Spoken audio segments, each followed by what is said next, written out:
Cool.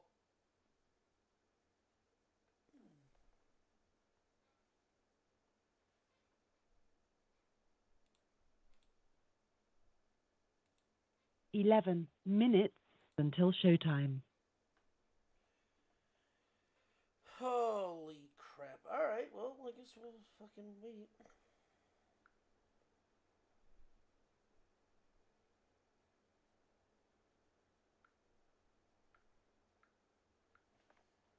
Oh, yeah.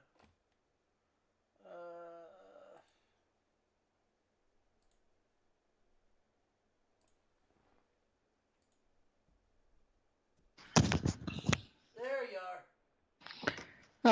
Uh, you started early today. No, I'm just, we're set up. All right. How long have you been waiting? You haven't been waiting long, have you? About 4 minutes. Oh, that's not too bad. I usually log in around 20 after 8. That's usually why. I'm watching the Mets. Lindor came out of the game tonight. With what? Flu-like symptoms. Alright, 10 well, minutes until showtime. at least it's not something Well, bad. well, they don't know to what level he's. Joey Wendell's playing shortstop tonight. Well, he came in. I think the second or third inning he came in. Oh, flu-like symptoms is better than... Injuries, yeah, I know. Yeah, so I'll take it. It's fine. Ryan's Uh, gonna be late. and the Mets are just the Cubs just scored. It's 1-0. Yeah, because they traded away that Zach Short. They traded him to Boston today. Yeah, I saw that. Yeah, well, they weren't going to use him anyway. Oh, the best thing is, well, the P. Crow Armstrong swung the bat and it went right into the netting Yeah. on the first base side, and it's still hanging there. 9 minutes It's until hysterical. It's fucking showtime. hysterical. It's still hanging there. It's like high up too, so they can't get it down. If you turn on the other, wait a minute, they just got it down. It was funny. It was up there for like 5 minutes. Uh, oh Lord, I'm tired.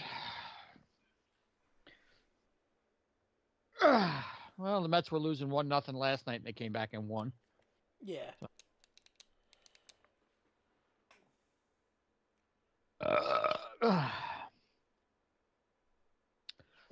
Uh, so what's up with Ryan? What's he working? Yeah. So it's just gonna be the two of us, or Chris- Christian's coming on possibly. Christian is there. He's possible. But Ryan will be on just later. That's all right. I 8 saw you created a new minutes chat. until showtime. Yeah, for Wednesday, news. Wednesday topics. Yeah. Is that because I said that to you? Because I put that idea in your head? No, it's better than having anything there. At least now you guys are. At least I don't have to deal with Scrocky or Collins having a bit. It's like no, it's just like it's us for the show. This is the shit we're talking about here. Oh, okay. I mean, I didn't look too much at it, but I noticed it when my chats. I'm like, what chat is this? But oh, good.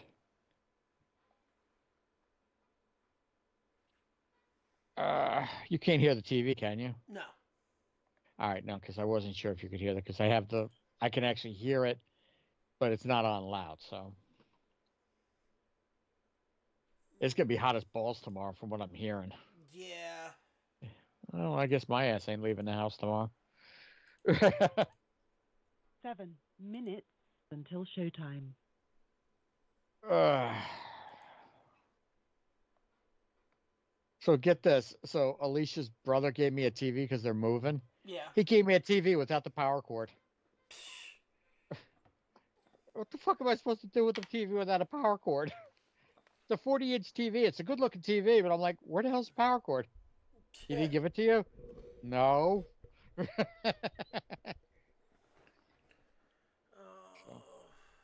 So, because what I was gonna do, I have an idea.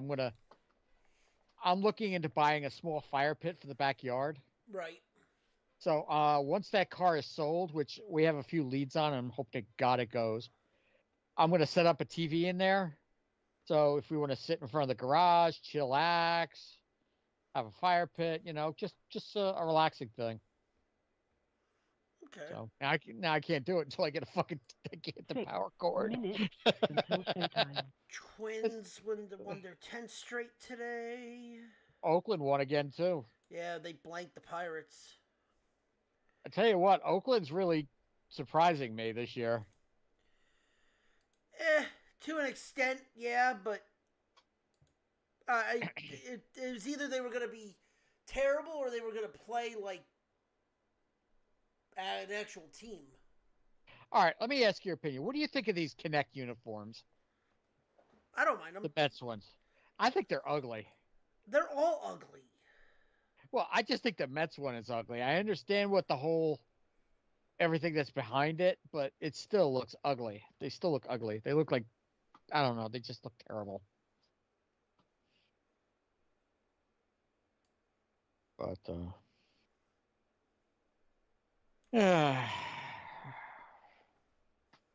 I don't have any baseball news. I don't really think there hasn't really been much going on.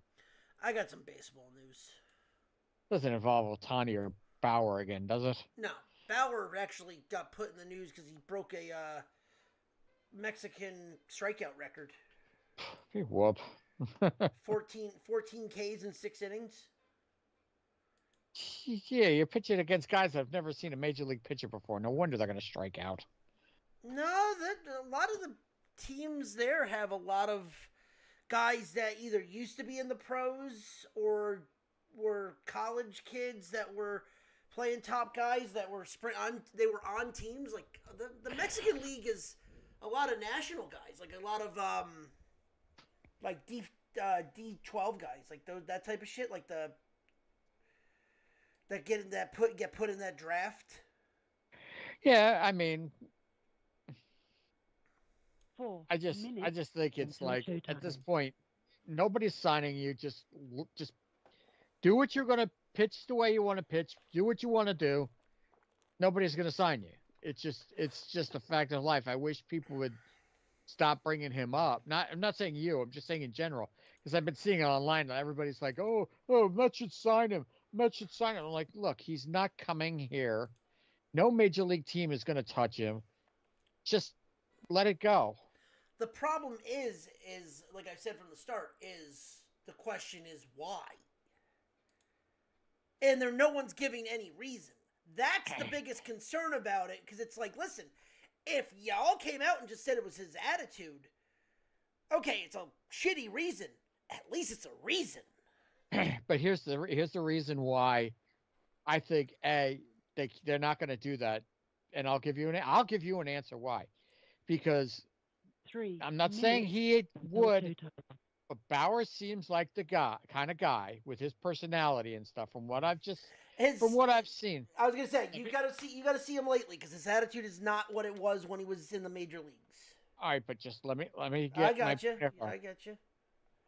That if some team were to come out and say we don't want him because of his attitude, I have a feeling Bauer would turn around and say, you know what, I'm suing you for defamation. Yeah, he's going to sue Major League Baseball for collusion right now. I understand that. That could be another reason why nobody wants to sign him. But then that's just putting more to his case, because he's even said, he goes, give me a reason, because right now there's no reason. And I agree with him on this one. There is zero reason why he should not be at least in a minor league system. He even said that. He goes, there's no minutes until showtime. I'm glad to. Oh, I just noticed what's her name is actually working tonight. Miss Yeah. Brenda's actually working. Yeah. How long is that going to last? I don't fucking know. I got so mad at Blog Talk the other day to fix their fucking shit. I said, I literally said, I go, what the fuck am I paying you guys for? If everything's down every fucking time, if I'm only using it once every 2 fucking weeks. What the hell? Did you send something? Who, me? Yeah. I didn't say anything. Okay, I just heard, for some reason I heard a, ding? Yeah, like something in chat. No, I haven't. I haven't said I haven't typed a thing. No big Well, deal. if you're getting something from, if it's getting something from me, it's from a ghost me because it ain't me. Eh, But no, One you know what it minute is. I until legit showtime. I think if any major league team, like owner, general manager, manager, whatever, would turn around and say we don't want him because of his attitude, I have a feeling Bauer's the type of guy that says, "Well, I'm going to sue you for defamation because that's you're defaming my name." I just have a gut feeling that that's what he would pull. nah, I'm gonna stop you and say you're completely wrong because I've seen. Go watch his YouTube stuff. Like I said, I will. I refuse. I won't watch it. then I have no desire to. that's his attitude. That's him now. Like that's why I'm saying it's like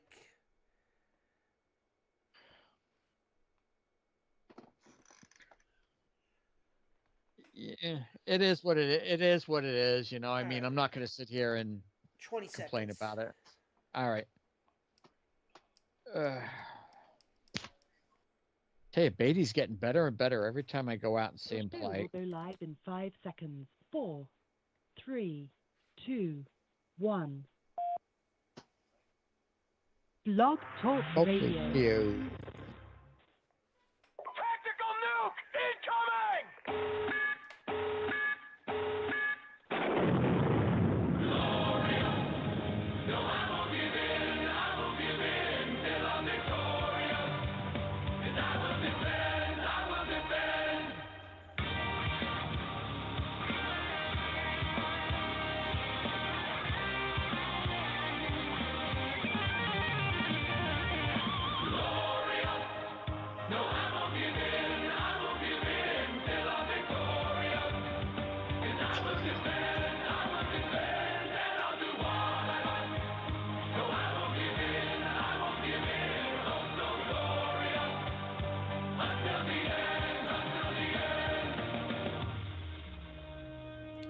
I am a man! That's right, ladies and gentlemen. Welcome to another episode of the Betting Window on the Nerdport Network. I'm your host, Effin Ronnie, and with me, as always, It is I, the Zombie Master, and damn, I have not heard Glorious on this network in a while. yeah, well, went kicking it back old school. I was either going to do that or Journey. Oh, don't stop the hating or No. You should have been down. Not Steve Perry, not Journey. That's Steve Perry solo shit. Yeah, close enough. Still, Steve Perry psych out. But yes, Steve Perry. the Stun Cock will be joining us, and Christian, maybe, who knows. But if this is your first time joining us, welcome to the Betting Window on the Nerdport Network, where we dive into the good, the bad, and the what the fuck was that? The wide world of sports and sports betting. On tonight's show, tell me if you've heard this one. Mike Trout's injured. That's nothing new. We talk. Oh my God, I'm shocked. Yeah, we talk Kentucky Derby. I'm blown away from that. Kentucky Derby, NBA playoffs, as well as some of the NHL playoffs, because apparently we are classified as the number 10 podcast in hockey. We are? Hi, welcome to Chili's. When the fuck did we get anything? Canadians are weird! Did we become the 10th? Canadians are weird! No, they are weird, but that's for sure at the point. I have friends that are Canadian, and they are weird, and I have called them weird on several occasions. But why are we 10th at podcasting for hockey? I don't know. When was the last time we talked hockey? I can't remember the last time we even talked hockey. Hell no. I don't think we've ever talked puck. No, what the puck's going on? I don't know. The only thing that's good about hockey right now is the Rangers fucking swept the Capitals. There's your hockey talk. Okay. Now we'll maybe jump up to 9 now. Yeah, right. Oh, Jesus Crazy. Christ. Fucking crazy. I did hear one thing about baseball. I don't know how true it is. We'll have to look into it. I heard Major League Baseball is going to change the uniforms. They're going to change the names again. They're going to make them the regular size again. They're going back to regular size instead of these micro numbers. because Fanatics decided to fuck with the shit. Love you, Fanatics. Your sponsors. You help us with the show sometimes. But what were you doing thinking about changing the fucking fonts? Yeah, from what I've been hearing, by June, rumblings are that they're going to be going back to the old old school way of doing it. Not that it's going to affect the Yankees or nothing, because the Yankees don't put names on there. They're the only team I think that doesn't do it. Yeah. The Yankees are the only. But whatever. I mean, I just look at it and it's like, I think it's ugly. Well, I mean, what they Although it's gonna cause an issue for Pete Crow Armstrong, because his name's still stretched halfway over the friggin' uniform. Now they make it bigger; it's gonna be down to his ass on both sides. Well, I mean, what they can do is also, give him darker pants. The fuck does darker pants got to do with his name? Bro, dude, just the uniforms in general. They need darker pants. Well, but you know what it is? It's just looking at players' asses. So I really haven't been looking at it, so I can't comment on that. But I'll take your word for it. But I'm not looking at Pete Alonso's ass in his pants. I'm sorry. I'm just not. I like the guys that play, but I don't need to look at his ass. Yeah. Don't need to look at it. So thanks. Well, you know what? Usually that gets more ladies into the pit. Shut the fuck up, Joanna. Derek, you want to get the fuck out of here? I mean, don't bother me with a good time. 'Cause I got my new clap cleats. Why, Joanna? Thank you for sponsoring. Thank you for helping with the show and giving us some money, but why did you buy clap cleats? Well, there's not much grip left on this tie. I needed something for my feet. Gross. I'm going to throw up now, thank you. It's free real estate. Yeah. What does that have to do with anything? Oh, gaping holes. Free real estate. That means anything's allowed to go in. It's an open house. Yeah, but it's things might go in, but they may not come back out. Well, yeah, listen, darling. The last time somebody decided to fist me, I took their watch. Next time you're going to say is someone stuck their head up there, you took their glasses. Talk about bifocals. Oh, shut the fuck up. Oh, Jesus Christ.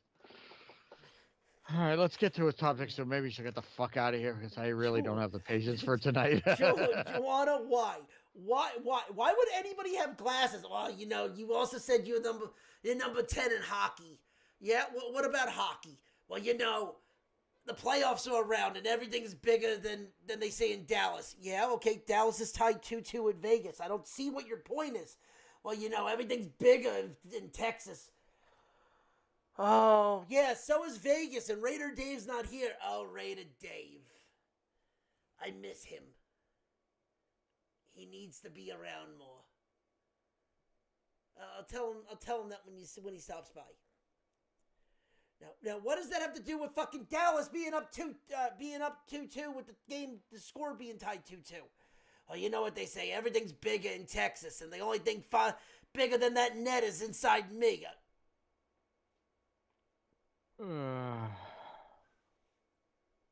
What the fuck, Joanna? Seriously, thank you for the clap cleats. Get the fuck out of here. Well, I want to stick around. No. Your mother, your daughter, you, and your mother are a bunch of hoods. The last thing I need is you to be around. Here's the banana phone. Now get the fuck out of here and shove it up your banana cunt.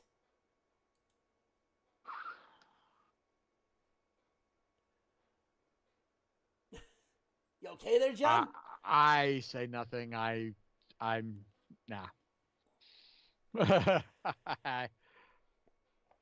I plead the fifth. Contact my lawyer, type of stuff. Oh, well, the good thing is anytime someone says a fifth, I got a fifth of Jack right here.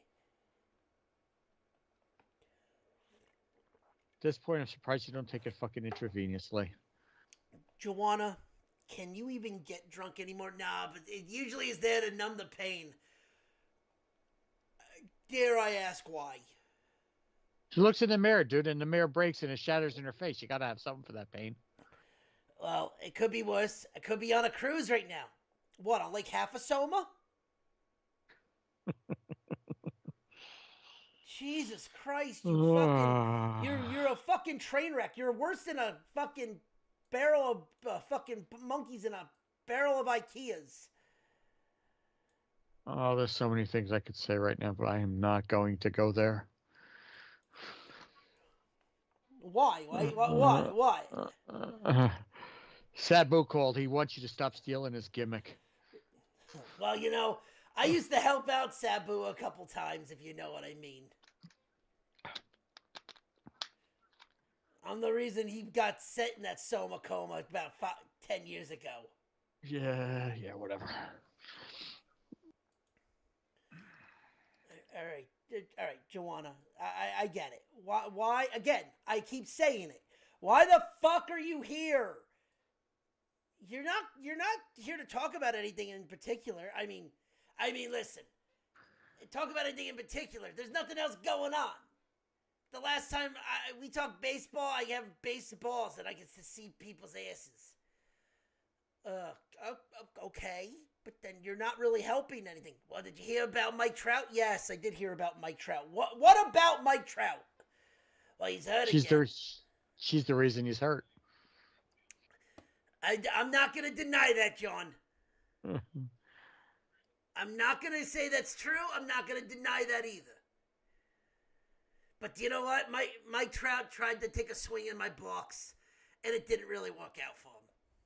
He blew out his knee, trying to slide in head first, and he tore his meniscus. So he's going to be out for a little bit of time.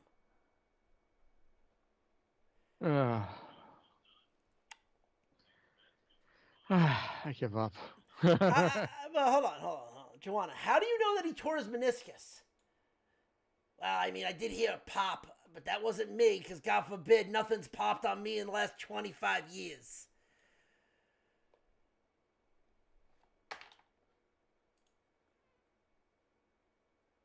That's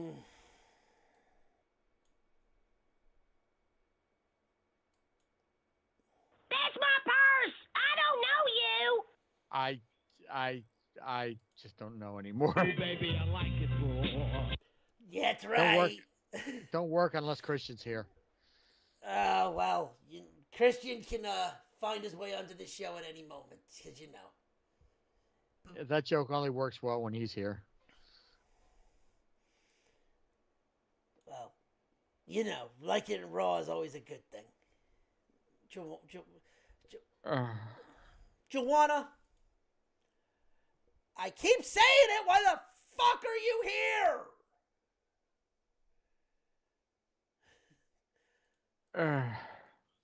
So Eric Rowan's back in the WWE again, officially re-signed today. Trying to break this. I need to break this officially. You know. Did you hear that though? Yeah, I heard that. So I guess we know. So here's the thing: we obviously know he's going to be. So who do you think is going to be in this faction besides him? Strowman? I'm not really caring right now. WWE's being what it is. I'm just trying to change the subject. I can't have it Joanna anymore. Well, hello, Christian. Hello, friends. Oh, hi. Oh, thank God. Oh, hi, you're here. Christian. Oh, Jesus. Ignore her, she'll go away. It's who do you think? Now, has that ever worked? You know, because God forbid George Steinbrenner never fucking had to pay me to leave his box. Listen, I shoot bitches too. Please. No, I'm not. Exactly. Exactly. I could have said something. Go ahead. You made me say something. Go ahead. Joanna's not used to... Joanna's always used to getting shot. Hey, yo. Take that for however you will.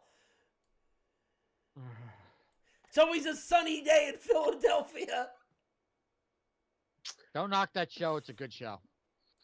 Yes, it's a very good show. Yeah, it's a good show, unless your name is Embiid. Mm-hmm. But, all right. He played your sound effect before, Christian. What? Which one? About liking it raw. Ooh, baby, I like it raw. Wrong. Shimmy, shimmy, yeah. I said you can't do that without Christian. That's his. So, all right. Exactly. So, All right, Joanna. I stood up for you. Joanna, leave until Raider Dave gets here. All right, bye. Get the fuck out of here, because God forbid, the last thing you need to do is injure another fucking baseball player like Mike Trout. Hurt again. Yeah, tell me. He's hurt again? Tell me if you heard this, Christian. Tell me if you heard this joke. Mike Trout's injured. For what now? Torn Knock, knock, meniscus. Knock, knock. Who's there? Mike Trout. Mike Trout's injured again. Oh, wow. Torn meniscus, no timetable for return. Oh, he's done for the year. Doesn't At this need, point, as of right now, does not need surgery. at this point, just let him fucking retire. Just Trout retire. You're becoming a punchline. Wow. Just saying. Wow. Nah, that's tough, man. I mean, I know he was considered to be the next face of the league after Jeter retired, but in order to be a face of the league, you actually have to be available. You have to show your face. Yeah. That's a good point. Yeah, it's like if you're gonna be like the next face of baseball, how about you keep your ass healthy on the league? What are you rooming with Rendon again, who's hurt again too? For his entire career, I think he's only been in the playoffs twice. Who, Mike Trout? Yeah. He's only been in once, if I'm not mistaken. And they literally made this extra playoff, this extra wild card spot, pretty much for him and Ohtani. To get them in the playoffs. That's the reason they really added it. Yeah. Wow, that's crazy. Yeah, he got injured yesterday. What, like making a play or? Yeah, well, he was at bat. What, did the ball hit him? No. Oh, actually, he does need surgery. So this is from Getty Imaging Sports. Mike Trout needs surgery to repair a torn meniscus in his left knee as of their GM. Not expected to end the season, but no immediate timetable. Trout appeared fine during Monday's game against the Phillies when he stole a base and scored while playing all 9 innings in center field, soreness in his knee. In the 3rd inning, MRI was taken Tuesday, revealing the tear. Look, I'll say this, and John, I want you to hear me out. Go ahead. I think the biggest mistake Mike Trout made was signing that extension in 2019. You're not wrong. And the reason why I say that is because what have the Angels done? Yeah, he's been great, but we all know baseball games aren't won individually. It's a team effort, right? On both sides, hitting Right, yeah. and pitching. I'm going to go ahead. Go ahead. And Ronnie, you know what this reminds me of? I think you'll get where I'm going with this. This reminds me of Kevin Garnett in Minnesota. Yeah. I'm going to say this, and Christian, you'll appreciate this. Mike Trout is slowly becoming the new Glass Carlo. You're not wrong. I mean, the one thing I'll give Giancarlo this year is he has been available. I will say that much. Like the game I went to, he nor Glaber were in the lineup, right? Him nor Glaber were in the lineup. But he came in and he pinch hit because Trent Grisham couldn't hit for shit. And he put a nice swing in the one, but it stayed in the park.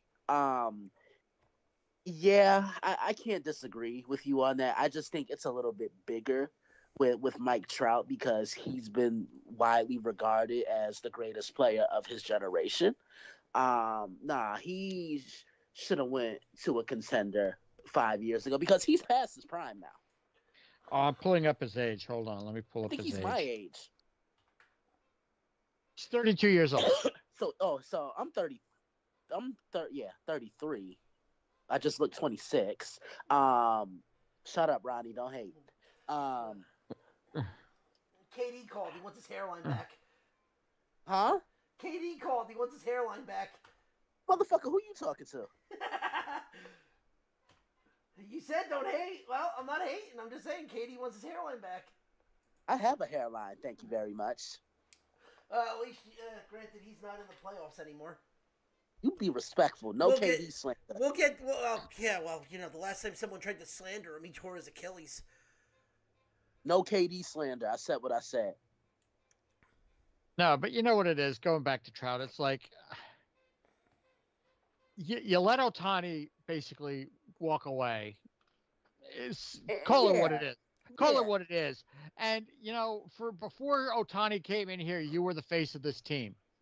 Then it became Otani's team. Then Otani skipped Malud to L.A. There you go. I was getting there. And then all of a sudden, the team is yours again. And then you're like, what are you, Mr. Brittle? I mean, my thing is this. When Otani walked, Trout should have went right behind him. Well, you see, the only reason is Trout is not technically a free agent. I mean, Otani was. I mean, he would have to request a trade. And the Angels are going to be like, no, we're not trading you. No. And, well, it's going to burn him. And it already has burned him. So since his extension in 2019, he's been injured 3 out of the 6 years. And he's been in the fucking majors for 12 years already, and he still has 2, 4, 6, 7 more years on that contract. You know what? He's going to be, I hate to say this, and I mean, I hope to God I'm wrong, but I have a feeling Mike Trout's going to be the next David Wright. Ooh. He's going to retire before his contract's up. And the reason I say David Wright is because I was a huge David Wright fan. I had an away and home jerseys for him. I have an autograph from him. I have cards with his bat, piece of his uniform and bat. I have a lot of stuff with him. I was a big fan of David Wright. I knew once he signed that contract, I said that was going to be a bad move. And everyone's like, well, he's staying a Met. Yeah, but staying a Met for what? The second he signed that contract, the next year he was fucking hurt and he never played a full season again. Same with Trout. Trout signed that extension. He hasn't played a full fucking year since he signed it. Yeah, he has. 22. What? How? 22 was a full year. 1 out of how many? No, he's played 3. I just said he's played 3 out of 6. But still, I mean, I'm sorry. If I'm the Angels and I'm paying you all this money, your ass better stay healthy on that fucking field. With an MVP on top of that. When he signed the extension in 2019, that's when he had his MVP year.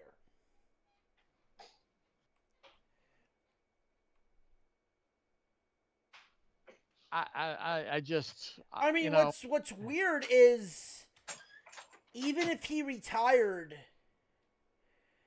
he's still going to get paid. No, if you retire, they don't pay you.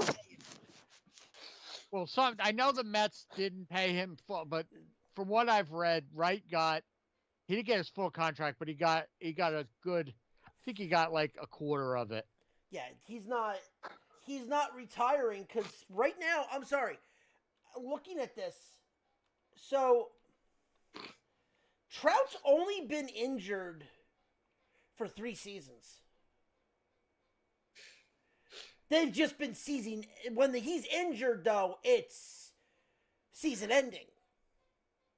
Right. But 2019 was his MVP year. I mean, the dude still. It's weird because he still has Hall of Fame numbers for being injured for those 3 seasons. Mm-hmm. He does. I won't deny that. But I'm just like, if I'm an Angel fan, I'm like, what the fuck with this team already? You let a superstar in Otani walk away. Mm-hmm. you basically have a center fielder who is made of glass. You have a third baseman who signed a big contract who has not played at all since he signed that contract. He had 1 year. Rendon had 1 year of good play, and then he hasn't played. He hasn't been on the field since. And this is the same motherfucker who says, "Oh, I think we should only pay a third of the games or something." Or something stupid like that. He said, or okay, good, we can pay you a third of the games then. But I'm sorry, the Angels, I don't know. No, the problem is, so here's the thing. When it comes to Ohtani, Shohei didn't want to stay there. Should they have traded him? Yeah, but they were never going to actually pay him. That was clear as day. They couldn't. They would never have been able to afford him for what he got. You really think the Angels would have been able to afford? No, $70 million a year. No, but here's the thing. The Angels have made some very questionable signings the last couple of years, between signings and trades. What was it? Who did they get? Christian. What was that guy? Giolito? Yeah, Lucas Giolito. Didn't they trade for him, I think, 2 years ago, and then they release him a month later? Yeah, because I think he's playing for Boston now, if I'm not mistaken. Yeah, and he also had Tommy John, so he's out for the year. But I'm sorry, you sign a guy, they gave up a buttload of prospects for him, and you release him a month later. What the fuck you thinking? I'm legit asking. Does anybody have any clue what they're thinking? No, what their mindset is? But that's on management. That's the problem. That's on management. That's not, like, is it bad? Like I said, is it bad that Trout got hurt? This is his back-to-back years he got hurt. Yeah, but it's not. It's a meniscus tear. Is it bad? No. I mean, it's gonna need surgery to repair, obviously, but he should be back August. I don't think he's gonna not come back, because I think the Angels are gonna need something. But here's my question: by August, where do you think the Angels are going to be? Realistically, I want you both to answer this. Realistically, where do you see the Angels in the West? What place do you think they're going to be in by August? And be honest, and be completely honest. I mean, well, you know what? They could actually be in the fight for something if Houston still plays as bad. Because I mean, that's the West is not good this year. Well, for God's sakes, Jose Abreu got optioned to AAA. I think they miss Dusty. So here we go. So the Angels are 11-20, but I say that, but the Mariners and Rangers are the only two teams over 500 in that division. Not surprised. Not surprised either. Texas is 2 games over 500, and Seattle is 17-14. So, if a team like that catches fire, could they still be within some kind of striking distance if the West stays this bad? They could. Or they could be they could be the White Sox, 14 games out of first already.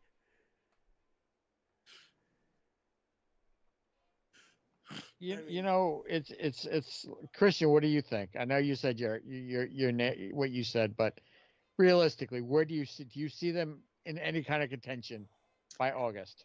No, I don't. I really don't. I don't know. Just, this team's kind of been in shambles the last couple years. You'd think they'd be exciting to watch, considering they have the best player of a generation, but it just hasn't panned out. And they have no there are other than Trout, who's the real star of that team? They don't have one. Well, who Exactly. knows? The one thing we do, well, and here's the one thing we don't know: what's in their minor leagues. That's a Well, good question, too. and you know what? I can answer that for you probably. Not a lot. No, And the reason I say that is that the reason I say that is because I remember those trades that they made a couple years ago to get Giolito, and they got what's his name? They got somebody else too. They gave up like 7 or 8 prospects for those two or three guys that they all ended up releasing a month later. So basically, they depleted their minor league system. So I don't think they have. I mean, they might have the next Bryce Harper down there, as far as I know, but I don't see it happening with from what they had to give up. Yeah. Yeah, that's true. But we don't. But that's the thing. We don't know. I think that's what I'm getting at. We don't know what's in their minor league system because, God forbid, we don't pay attention to. Oh, Christian, your allergies are bothering you too, huh? Man, my allergies have been bothering me all week since Sunday. Oh, trust me, I'm right there with you. Yeah, it's terrible. But no, but it's just. Do I think it sucks about Mike Trout? Yeah, yes. Mm-hmm. And it's just. I stand by what I said. I think he should legit start thinking about, well, if I want to have a normal, healthy life, maybe I should start thinking about calling it quits, because if I can't, I mean, realistically, you don't think the thoughts cross his mind? I'm sure it has. But it's not like he's been injured every year. He's only been injured for 2 seasons or 3 seasons. Like, he's only been injured.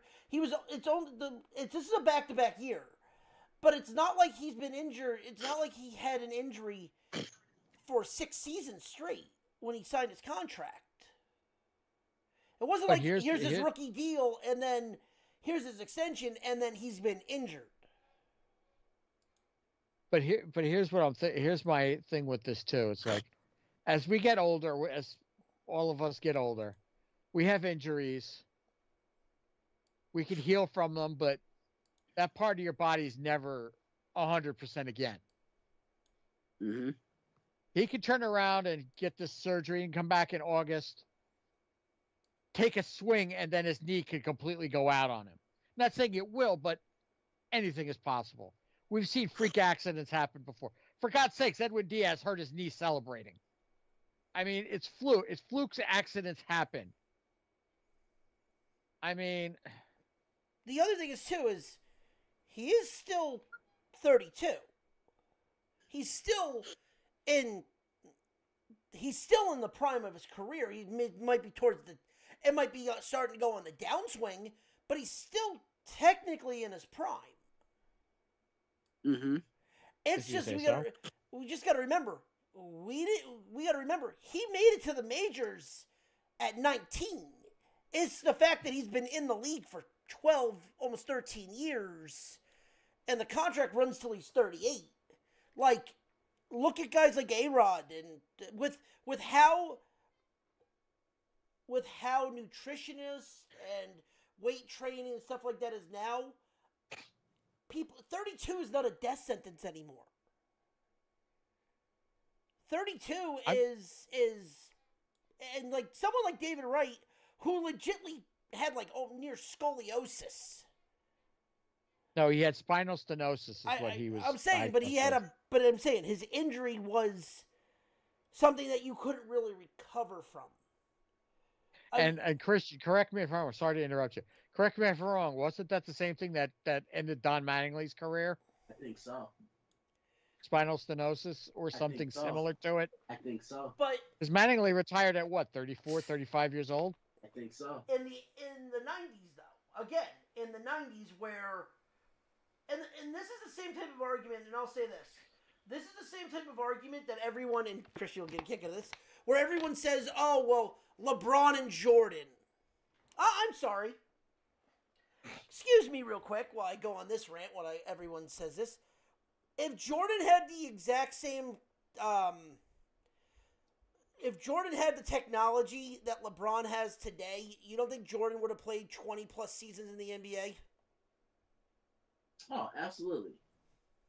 Everyone's like, oh, well, LeBron's playing...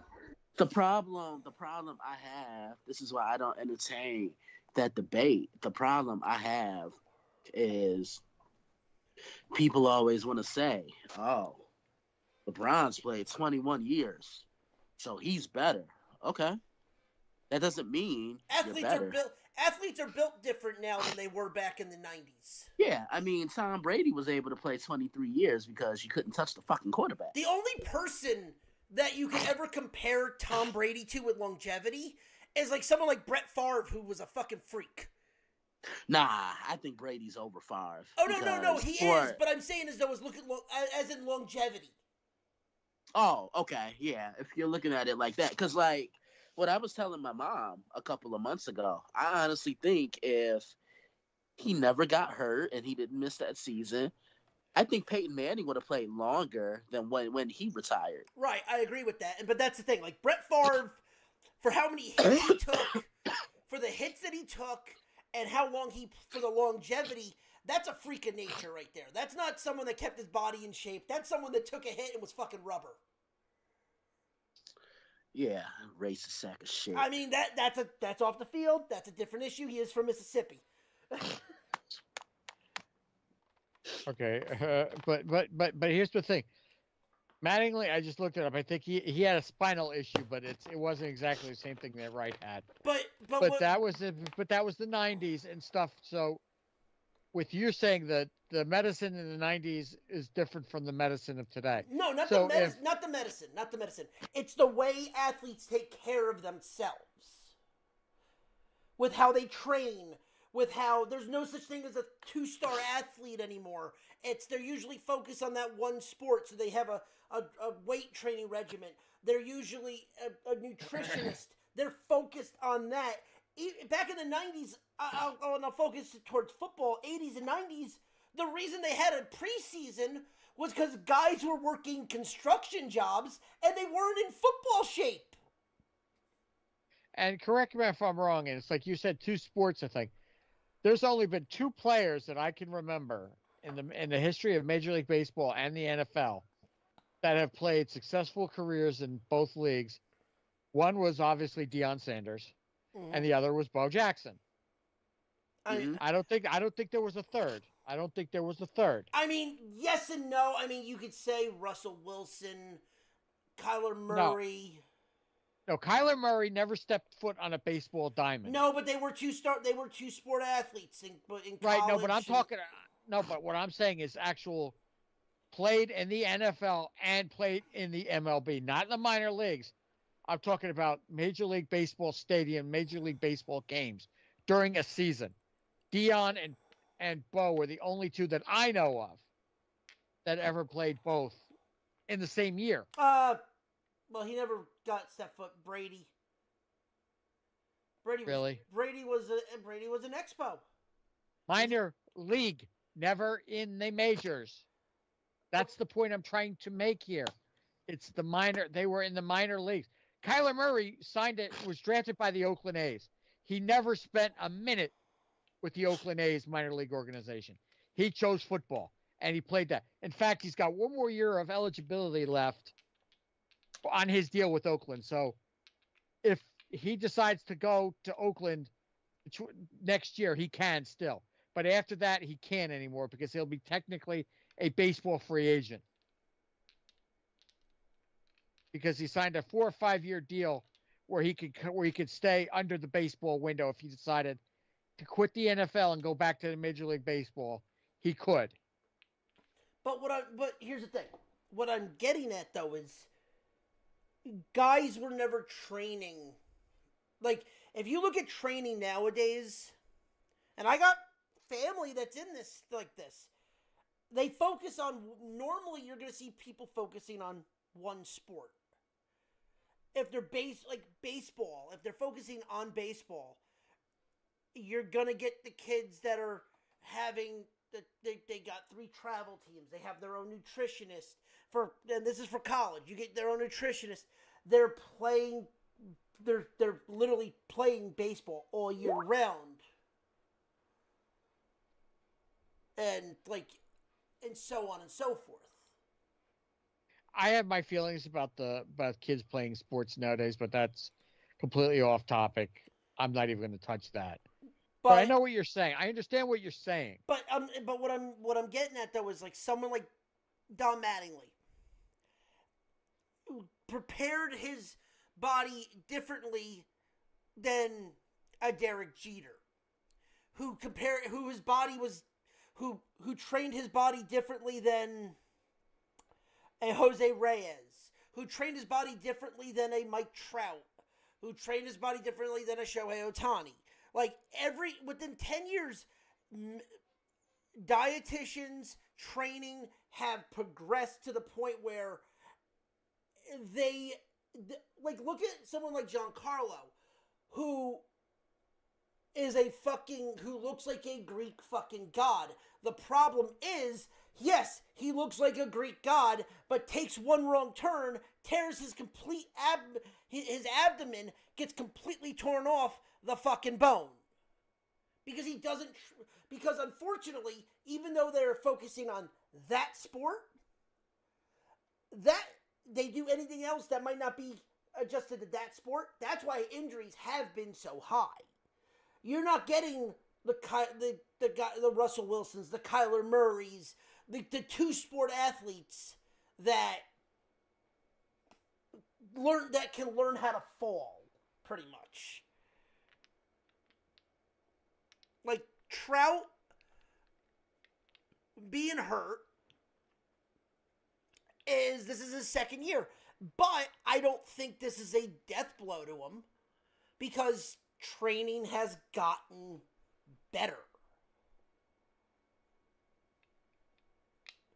Now, if he comes back, I'll say this, if he comes back at 33 and gets hurt again and he's out for the whole year,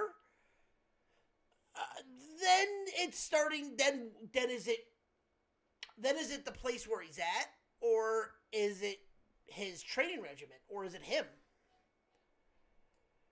The only difference, all right, there's only one little flaw. I agree pretty much with everything you just said, but then when you started comparing Don Mattingly to Derek Jeter, Derek Jeter started only played with Mattingly for 1 year, and that was in '95. I never. You mentioned Jeter's training is different from Mattingly's training. Jeter was also 21 or 22 years old. Mattingly was 35 years old. There's a big difference there. Yeah, of course, Jeter could train differently because Jeter's still a kid. No, that's not what I'm getting at, John. The regiments are different because it progressed. Mattingly, when he first started, was training differently than Jeter was when he first started, who was training differently than someone like Jose Reyes was training when he first started, who was training differently than Mike Trout, who was training differently than Shohei. It always progresses because they start fine-tuning everything. Everything starts getting fine-tuned. I'll give a better example. Jordan trained differently in the 80s and 90s than Kobe did in the early 2000s than LeBron James did. LeBron James can play 21 years because of how he takes care of himself. Kobe played just as long, God rest his soul, the same thing. But Jordan played 15 years. Well, let's face it, he didn't really take care of his body. He was drinking, he was smoking, gambling, but the fact that he played 15 years where he was smoking cigars in fucking locker room is impressive. But LeBron doesn't do that. LeBron's fucking playing 21 years, but he treats his body like a fucking mausoleum.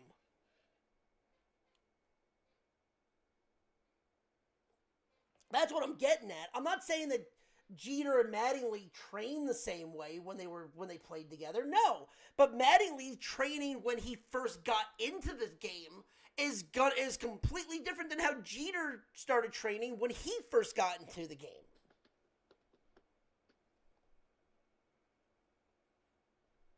That's the difference, and it's the same thing going down the road with someone like A-Rod or Mike Trout. Like, look, I'll give you a better example. Look at the same team.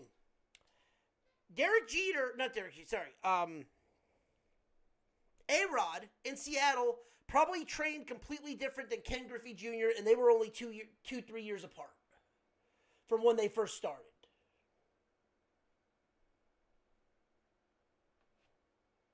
Training regimens are different. They always are. And you're right. I'm not disagreeing with you on that. I'm not disagreeing with you on that. But the training regimens also have to do with healing injuries. This is why you can see someone having an Achilles tear and almost come back at the end of a football season at 30-something years old.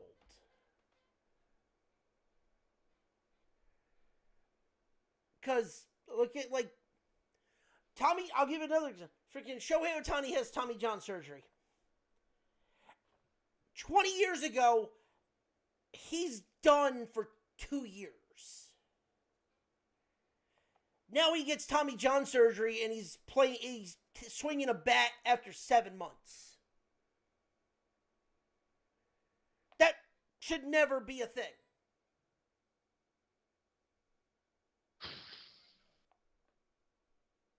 That should never be his thing. He should never be swinging a bat after 7 months after fucking... He shouldn't have started the year if this was 20 years ago.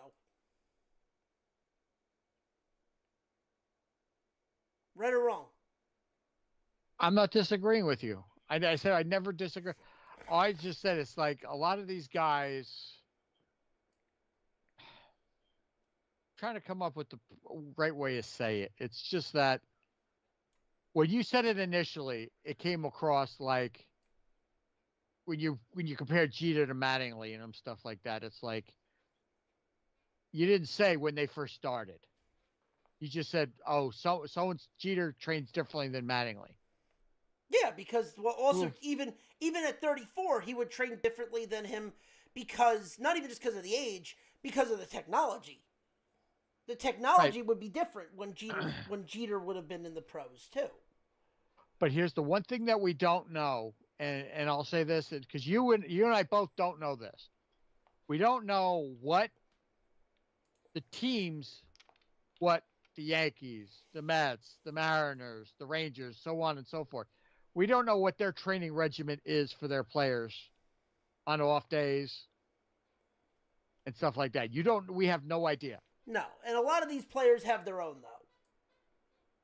True, on the off season, but from what I've read, pretty much the training regimen for the team is pretty much team wide. But like I said, I don't know that officially. But that's because everyone has their own strength. Every team has their strength and conditioning coaches and shit like that. But primarily, every team pretty much has the same training regimen. They say, okay, today's going to be leg day for the guys, or today's going to be arm day, or, we're going to work on your core or something like that. It's not like, okay, Joe Schmo over there is doing arms and he's not doing what the team does. I don't believe that. But it is what it is. You know what, though? There is some truth to that, though. Like, someone that is a pitcher has their own, like, what they would do for the week. Well, pitching. Oh, yeah, I'm talking about. Well, hitter, too. An everyday hitter's completely... Obviously, it's completely different than what it is, but pitcher. Yeah. But like an everyday player is going to train differently is just going to train differently. So let me ask you this: do you think a bench player will train differently than an everyday player? a bench player will train to keep themselves loose. Well, you see, Because- that's what I'm saying. But, So we'll. but to keep them, well, they're going to train a little bit harder to keep themselves loose so they can keep themselves in the game. A bench player is going to train differently, but on the same hand, a starter is not going to exert himself to that point because they have to play for like they're playing 6 or what 4 out of every 7 days.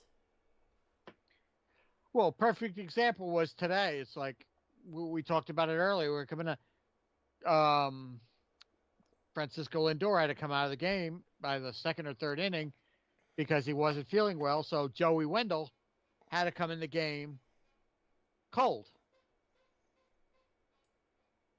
Yeah. When I don't think when Joey Wendell came to the stadium today, he figured he was going to be playing in a game today. He figured he might at some point might be called on to pinch hit. But you're asking him to be on the field to play shortstop in the third inning of a game. But that's also the thing.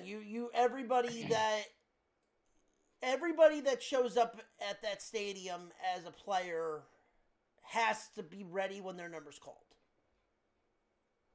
However, Christian, do you have it? I want to know had- if Christian's got a take on I any don't of know this. if he's back yet. He had to take a phone call. Oh, okay. But that's the thing, like it's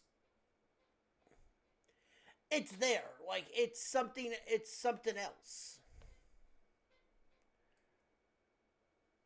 Yeah, I mean, I agree with that, but it's like I'm just like at least the only thing I could say differently is that a pitcher like right now I got the game on the back of Mark Leiter Jr. came into the game to pitch for the Cubs. But a pitcher gets to warm up,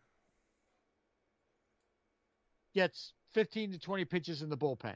Yeah. And then when they come into the game, they're given, I think, 10 pitches on the mound to loosen up.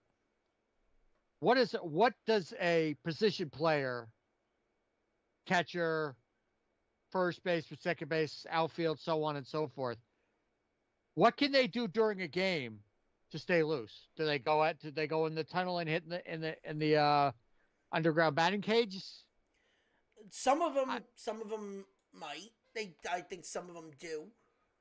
I've watched enough baseball in my life that I see a majority of these players that aren't playing. Like they showed the dugout today. It's like half the guys that are not playing, they're just sitting on the bench, eating sunflower seeds, chewing gum, chit-chatting, or on tablets or something like that.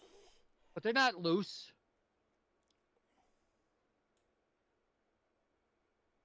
I mean, this is how injuries happen too. I'm saying, that's going back to the injury thing. I mean, Joey Wendell, is he going to exert a lot at shortstop? Probably not. Because shortstops, they get a lot of play, but I mean, you're more likely to see a hit ball hit the second base, third base, or like that second or third, but you're not seeing a lot. I mean, how many times in a game do you see shortstops involved unless it's a double play? They're not going to overexert. No. I mean, outfield is a different story because at any given time, a ball can be hit to left, right, or center.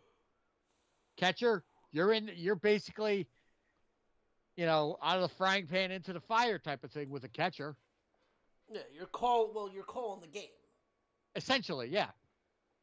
But, I mean, there's certain positions, and like I said, and this is not a disrespect to a guy who plays shortstop, because it's not. Because shortstop, I played a few games in Little League as shortstop. It's not an easy position to play. But it's not something that's going to overexert. I mean, I've watched the whole game today. Wendell's gotten exactly three times he's had to feel the ball. This whole game. Right. So it's not like, it's like by now he's probably loose and ready to go. but he was probably tensed up as hell. Like, holy shit, I'm replacing Francisco Lindor in a game when he hasn't missed a game in 300 or 400, 300 or 400 games. He hasn't had a day off. For God's sakes, he fractured his finger last year and still played. Remember when he fractured his finger? When he got his finger caught in the hotel room door? Yeah. He still played. He must have really been sick to come out of the damn game, is what I'm saying. But I digress. But it's just, it's tough. I mean, did you play baseball growing up? Yeah. As like, I what was it? was a third baseman all through high school. All right. Now, did you ever get called into a game mid-game? Many times. What did you do to keep yourself loose, or did you? I was ready. I kept myself ready to go at all times because you never knew when that call was coming. Because I was a complete infielder, so it was either I was playing third. My natural position was third, but I could play short or second. So no matter what, I kept my mindset. I kept into the game. I knew what I needed to do.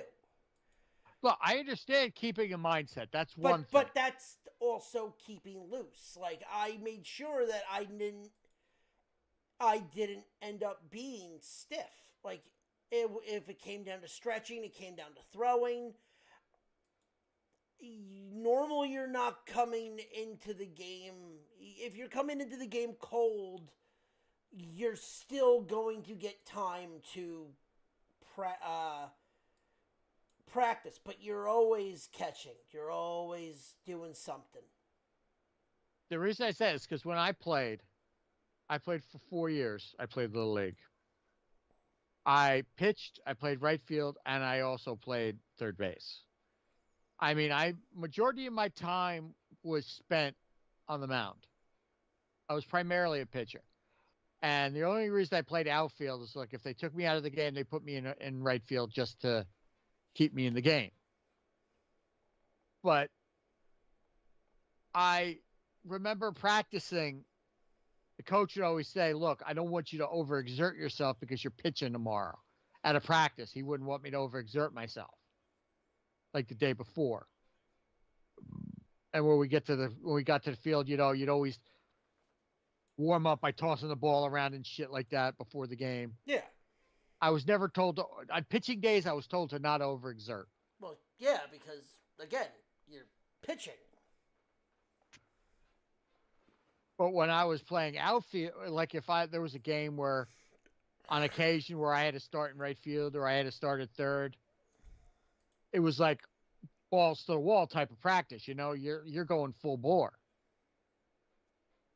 So I had some coaches that, man, they were like drill sergeants. I don't know if you did. It's like I had a couple coaches, man. They were like dealing with drill sergeants in the fucking army, man. They're like push-ups, calisthenics, running, the whole kit and caboodle. I'm like, I'm 12 years old playing baseball, not going to war, you know? But it's just that we're talking about injuries. It just was wondering how it was for you. It was like I said, for me, it was different because I don't know if you ever pitched. It was different for pitchers. I was a reliever, but I trained the same way I played because I was a natural infielder that I had my own training regimen, never had to deal with injuries because I always mentally stayed loose and I always stayed on my toes. I knew what I was doing. And it's funny you bring up injuries because I remember what ended my baseball. Well, it didn't end my baseball career. I just chose not to play it anymore. One of the last the game our team was in the finals for a playoff or something. I forget what they called the Little League thing back then. I don't remember, so many years ago. The coach is like, look, I need to keep you loose. I want you to play right field today. You're pitching tomorrow. Right fielders didn't see a lot of action until I had a ball that I misjudged It was more of a line drive than it was a fly ball. It hit me right in the pitching wrist. And I was done. I didn't break anything, but I had the tendons in my wrist were severely bruised. My wrist swelled up like a balloon. And I couldn't pitch the next day, and I was done. But that's what I mean by this brings it back to what I said about Trout earlier. Fluke accidents can happen at the drop of a hat. I was my baseball season was done. I couldn't pitch. I couldn't even play the field. My wrist looked like you couldn't even see the bones of my wrist. So bad. But this is what I mean about fluke accidents. And this all goes back to Trout. Trout will I don't wish this upon I hope he comes back. Because watching Trout is very exciting because he's a passionate player. And he has a lot of heart, and I give him a lot of credit for that. I'll never say a bad word about Mike Trout. If it were a Philly, that's a different story, but that's neither here nor there. But I just worry that I think all these injuries are going to start are going to start building up on him where he's not going to be able to perform. All right, I'm back. What did I miss? No, we're just talking about injuries and stuff like that. Now, Christian, did you ever play baseball growing up? I mean, with my friends, yeah. But you didn't play like Little League or something? Yeah, actually, I did because I played in the league in Harlem before I moved to Illinois. I'm actually looking at the trophy right now as we speak. No, but what I was saying was, it's like we're talking about, we're talking about the injuries and stuff. How does a position player sitting on the bench keep himself loose as opposed to what a pitcher does to not get injured when he comes out in the game? Because Lindor came out of the game tonight with flu-like symptoms, and Joey Wendell had to basically take over at shortstop by the third inning. Oh, wow. So what we're saying is like how Ronnie's like he played third base when he was growing up, Little League. He said he always kept himself mentally loose. But I'm like, well, what about physically? Right. Because that's more important than anything. Now, all right. Now let me switch this over to football. Now you play I know you say you've played a lot of football, right? I did. Were you a starter or were you a reserve? No, I was a starter. Come on, man. I'm not. It's not being disrespectful. I'm just messing with you. Yeah, I started. Now, all right. Now, what it was? How do you feel? How does it? Like, I'm sure you had friends that were reserves. How did they keep the? I mean, I know there's things you could do on the football field. You could probably run along the back of the bench and stuff like that. And yeah. But how did the majority of them keep themselves loose? Like, if they were called for service, like the next play, they're sitting on the bench in the next play. Go out there, you're starting running back or whatever. I know when I was in high school, my one teammate, Nick, God rest his soul, he unfortunately passed away in 2014. And he was a quarterback. And I know one thing a quarterback is always going to do is he's going to keep his arm loose. He's going to throw on the sidelines. Right. He's going to, be as cerebral as possible. But physically, he's throwing that ball. And I remember Nick and I, we were, I was the guy who would always catch the ball for him. Even when I was hurt, because my one and only year of playing high school football, my season ended early because of a stress fracture in my lower left leg. Ouch. And yeah, it was tough. And every time Nick wanted to throw, it was always me. And we would always, even when I was hurt, I was wearing the boot on my leg. And we still found a way to make it happen. So there's that. It's just guys staying loose. It's guys on the bike trying to keep their muscles fresh and, from cramping up and getting tight and tense. It's just always staying in a game-like mode. I think that's the most important thing of it all, because I remember a couple years ago, I think this was 2018 and it was week 1. If I'm not mistaken, I want to say it was Tennessee and Miami, the Titans and the Dolphins, right? And there was a lightning delay during the game. And I remember having to go on the radio. I think this was the year before I met you guys.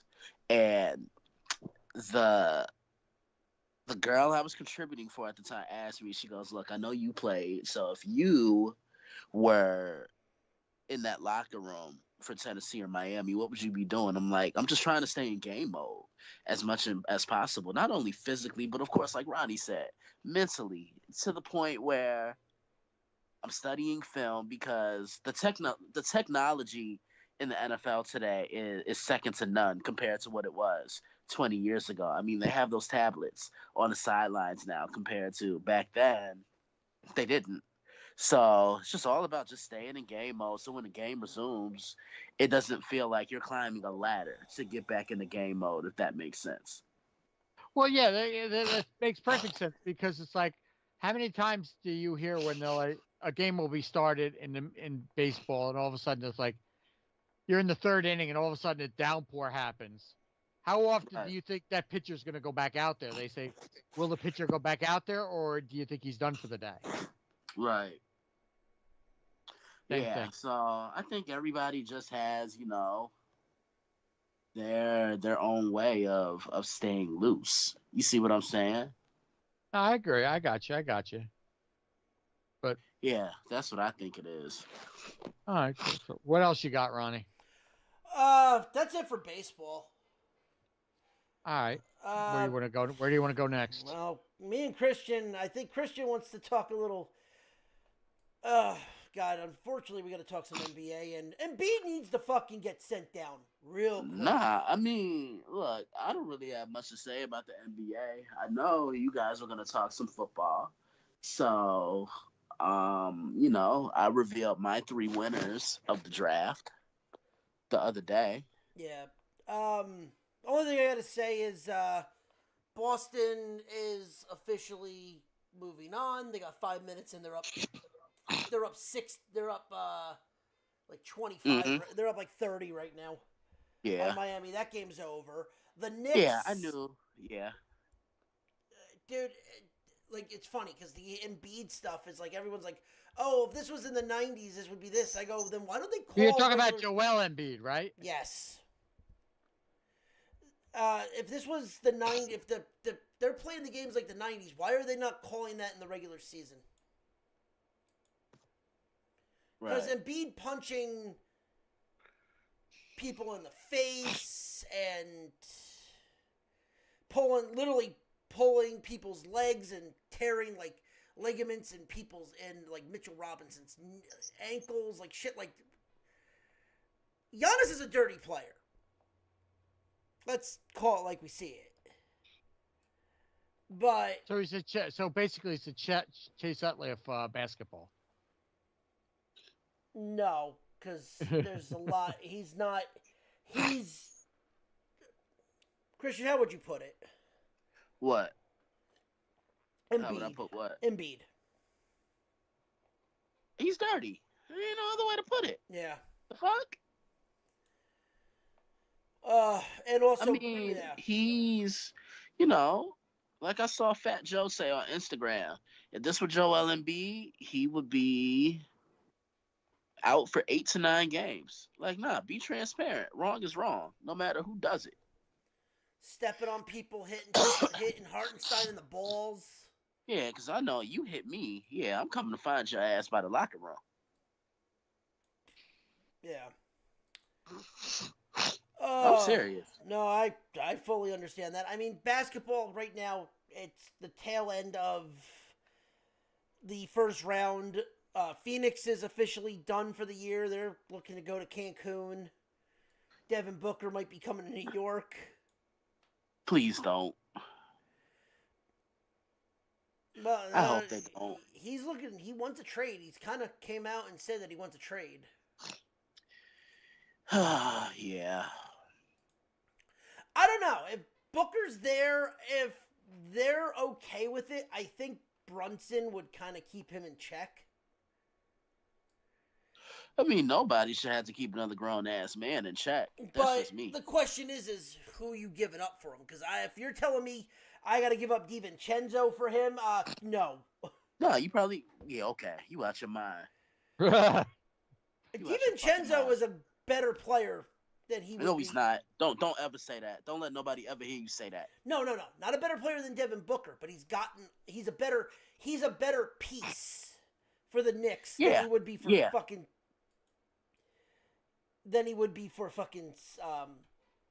Phoenix. Yeah, don't let nobody hear you say that. I don't want Devin Booker. I want if I'm gonna take anybody that's a spot up 3-point shooter, I'd rather get Steph. That's not happening. No, I mean unless he's willing to leave the Bay Nah, Area. he ain't leaving. He ain't leaving. That's not happening. Nah, that's not happening at all. Other than that, I mean, there's not a lot of basketball news that's going on right now except the playoffs. Yeah. All right, so we'll go to the draft in a little bit, but there's actually some college news that I got to talk about and two things. And I actually want to pick your brain, Christian, on this. Hmm.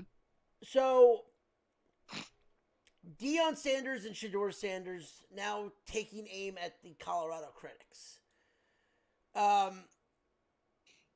Because of all the stuff that Deion's been saying, quarterback went after the director following a scathing report about the players who left the program. So, if no one knows about this, Deion didn't cut players, but he told them you will not have a spot on this team.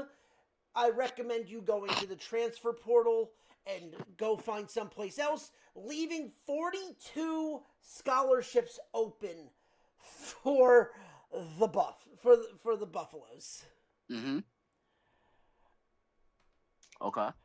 To the point where now he literally, so if people don't know, a team is mostly 44 to 45 scholarships. Right. 42 players left. Hmm.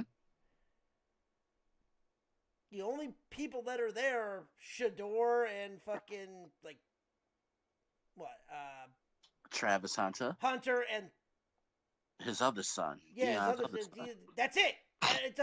He's going out and recruiting a brand new team. Okay.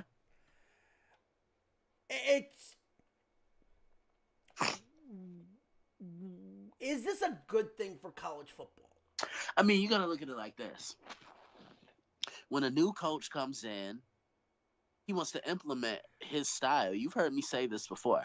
So I'm not surprised that happened, that this is playing under a coach's scheme. You see what I'm saying? Christian, this is good. When we talk about the draft, this goes because I told Ronnie, I said, you and I watched the draft last week. Yeah.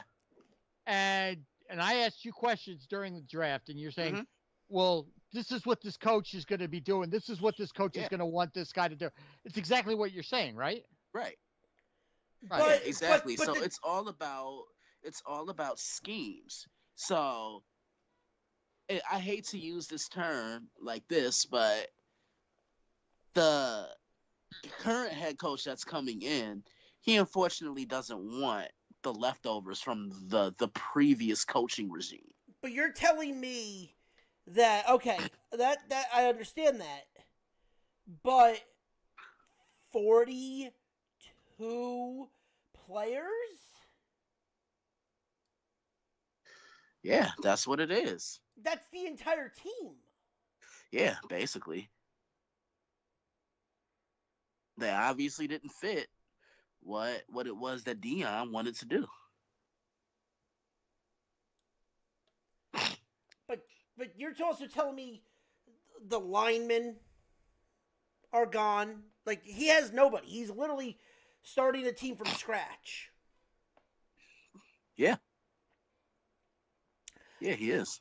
Yeah, get ready for Colorado to win like 2 games this year. Yeah, I mean, look, they're nowhere close to to competing and being considered a contender. I keep telling people this, and every time I say it, I'm just looked at as a hater. But I like to think I know what I'm talking about. The success isn't gonna happen overnight. Like, and that's the one thing I think a lot of people are failing to understand. You see what I'm saying? Because I think. Controversy in the Mets game. This controversy at the end of the game. Uh-oh. The Cubs catcher basically put his knee on home plate, and Alonso tried to slide in. He didn't give him a plate. He didn't give him a lane to slide. Oh, damn. You can't put your knee on home plate before the guy slides. Damn. He didn't even have the ball yet. Damn. So isn't that automatic interference? Sounds It like it. should be, but It should be. go ahead, Christian. Finish what you were saying. I'm sorry. Nah, It just happened. So It's all good. I think people kind of jumped the gun a little too soon when Colorado was what 3. They started their season 3-0 last year. Remember, Ronnie? Yep. Oh yeah, Nebraska. 3-0, and then I just kept telling people, wait until conference play starts, because that's gonna show us who they really are. And look at what happened. They only won 1 game in conference play. Yep. Oh well, Shador Sanders is such a great. No, he's not. There's so many things that are open about his game. Yeah, I don't like his awareness in the pocket, because when a team takes away what it is you like to do as a quarterback, and if you're a mobile guy, you got to be able to lean on another aspect of your game, and he doesn't have that. So, all right. So former safety for Colorado, Xavier Smith, told Matt Olson from The Athletic that his former coach never tried to get to know him, and Deion was destroying guys' confidence and believing in themselves. Mm-hmm. Now, first thing people are going to say about this is, well, he's their coach. He's not this. If this was the pros, you're absolutely fucking right. If this was the NFL, the head coach is not your friend. Right. This is college. Why has Nick Saban always been so special in college football? Because Nick Saban gets to know his players, and Nick Saban also knows how to add to his teams. Like, you realize every year that Nick Saban was the head coach, the Crimson Tide never necessarily rebuilt. They just reloaded. Yep. Which is why they were always able to stay relevant. John, you want to hear this fact? John? Listen to this about Nick Saban. I'm sorry. No, I'm just trying to pay attention because there's this thing. They still haven't made the call yet. Oh, Plays under review, and this is really people are getting mad. Nah, like the thing that about Nick Saban is Nick Saban sent more guys to the NFL draft in the first round. He had more first round picks come out of Alabama than he lost games during his entire tenure at Alabama. Nick Saban only lost 29 games, right? He sent 44 guys in the first round. And also, I think Nick was a player's coach. I think he was more of a player's coach than he was given credit for, Ronnie. Yeah. Oh, yeah. Well, it's more than... Bullshit! It's more... They claim he wasn't blocking. The guy had his fucking knee on home plate. Oh, God. And they're saying he's no blocking. Bullshit. His knee and his shin pad were on the fucking base. Now that would have tied the game. Now the game's over. Those umpires blew that game. They blew that call. Oh, they blew that call bad. I'm sorry to interrupt you guys, but that's a bullshit call. You'll see it on the highlights tonight. That was a bullshit call. Mm-hmm. Yeah. Bullshit call. But no, back to what you were saying, Christian. But Saban also got to know his players like they were his own sons. Yeah, but there's one thing that I'm always gonna hold against Nick Saban. Because he said a lot of these players shouldn't be getting paid, or a lot of these guys shouldn't be receiving any type of NIL funds. I'm like, oh, these players are the reason why y'all ass is living in that damn mansion. But I digress. So him not evolving with the times is the reason why he retired. Right. So on one hand, I get where he's coming from. Yeah. And I always said that maybe you shouldn't pay these players during the school, like while they're playing. Mm-hmm. Put it in a trust for them, so either after they go to the NFL or graduate, they have money to start. Mm-hmm. But they're like guys like Sanders and people like that are getting paid from the boosters right away, like they get their money on them. I don't. Mhm. I mean, I'm kind of in agreement with Saban on that. So to an extent, I agree with what he says, but on the same hand, I think it was time catching up to him that led him to retire. Yeah. Like, look at, like, but also, too, like we were saying about Saban treating his teams like family. Look at, like, basketball coaches. Look at Roy Williams. Look at Coach K. Their turnarounds were never... Like, the fact when they went to the one-and-dones is when a lot of, like, college, like, a lot of, like, Duke and North Carolina kind of started going downhill. Mm-hmm. And you even see that now. When North Carolina won the title, they had, like, no one-and-dones. It was mostly 2-3-year guys. Yeah. When Duke won their last title, I think, they had Kyrie Irving was the only guy that was one and done? Kyrie wasn't even on that team. No, that's right. Yeah. Well, wasn't even, did they have any one and dones? Jahlil Okafor. That's it. And Justice Winslow. Yeah, like, and where are they now? G League? Yeah. I keep telling people, Duke players don't prosper But, in the NBA. well, Kyrie's the only one that kind of has done anything. Yeah. But, like, that's what I'm getting at. But it's like, with basketball, it was the guys that would run through a wall for Coach K. Look at someone like Zion, or fucking Zion, who spends more time at a bakery than he does in a gym. Mm-hmm. He was there. He went to Duke because Duke was the cool thing.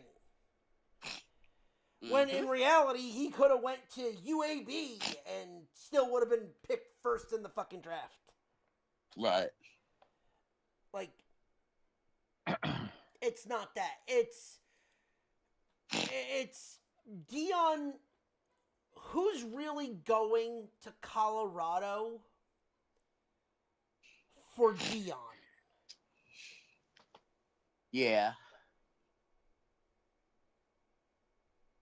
Like, that's not a lot of people are thinking about that. Is who's really going to Colorado for Deion, or who's going to Colorado for the perks of Deion being there?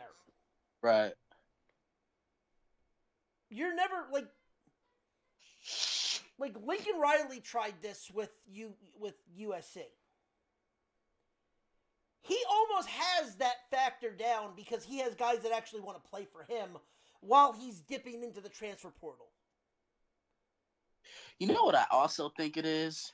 Deion is trying to... Win now? No, it's not that. But he's trying to incorporate everything he did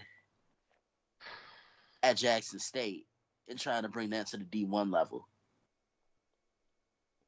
The thing is, though, is Jackson State, the reason why he worked in Jackson State was because the talent was not D1. Right. It's 1AA.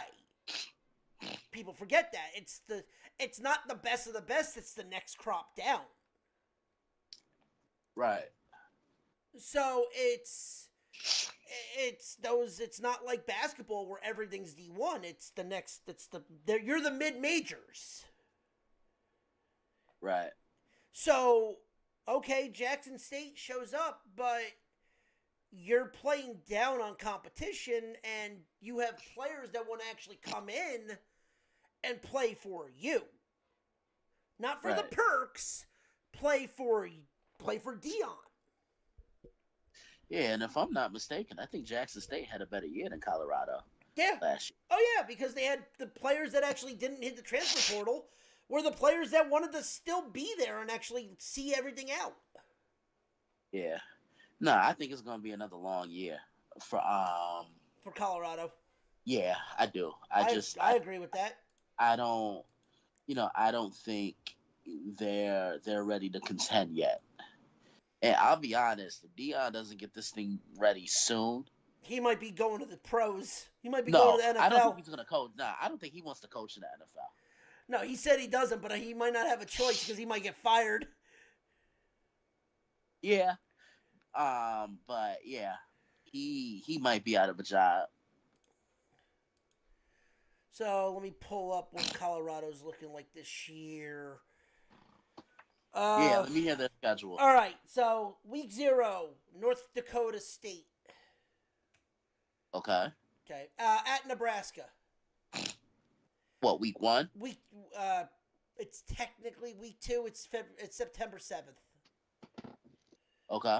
Yeah, they play Thursday on the 29th, and then they have the September 7th. September 14th at Colorado State.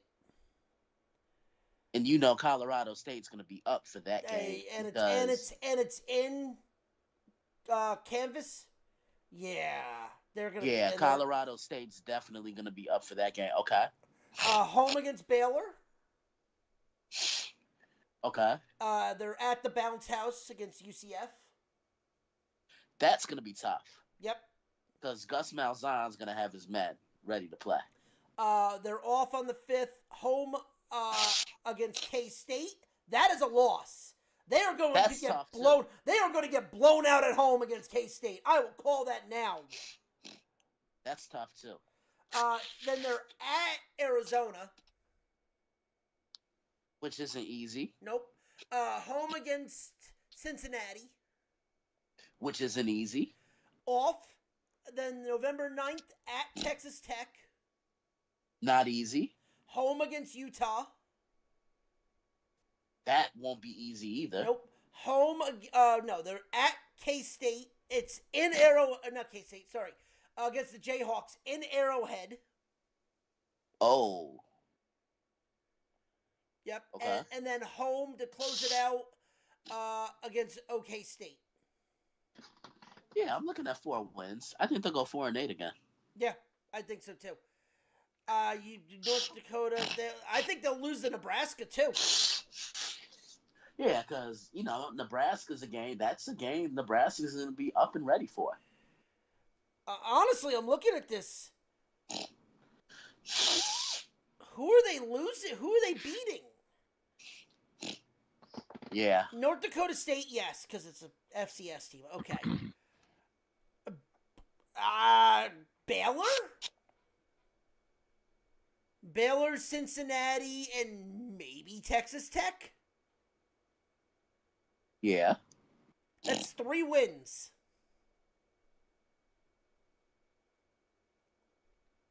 It's 3 wins, and Utah, even though that's not at home, Utah's gonna come in ready because they still have Cam.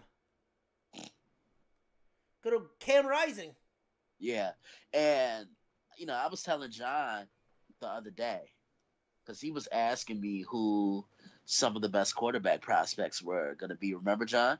Yes, I do. And 2 guys came to mind. I said Quint Ewers from Texas and Cam Rising from Utah. And I was even telling John the other day during the draft, if Cam Rising plays this year, I don't think Washington wins the Pac-12.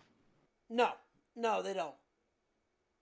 Because why Utah won the Pac-12 2 years in a row. Remember? Yep. Yeah. Hold on. Going to get water. All Talk. right. Yeah. Talks amongst yourself. I sent you guys the play of what the final end of the play. I want you guys, when you both get a chance to look at it, I sent it to you in the chat. I want to get your take on it because I think it's like you can see why I was so upset.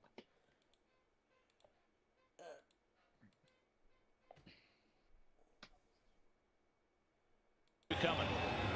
I mean, okay. Now watch where his knee was.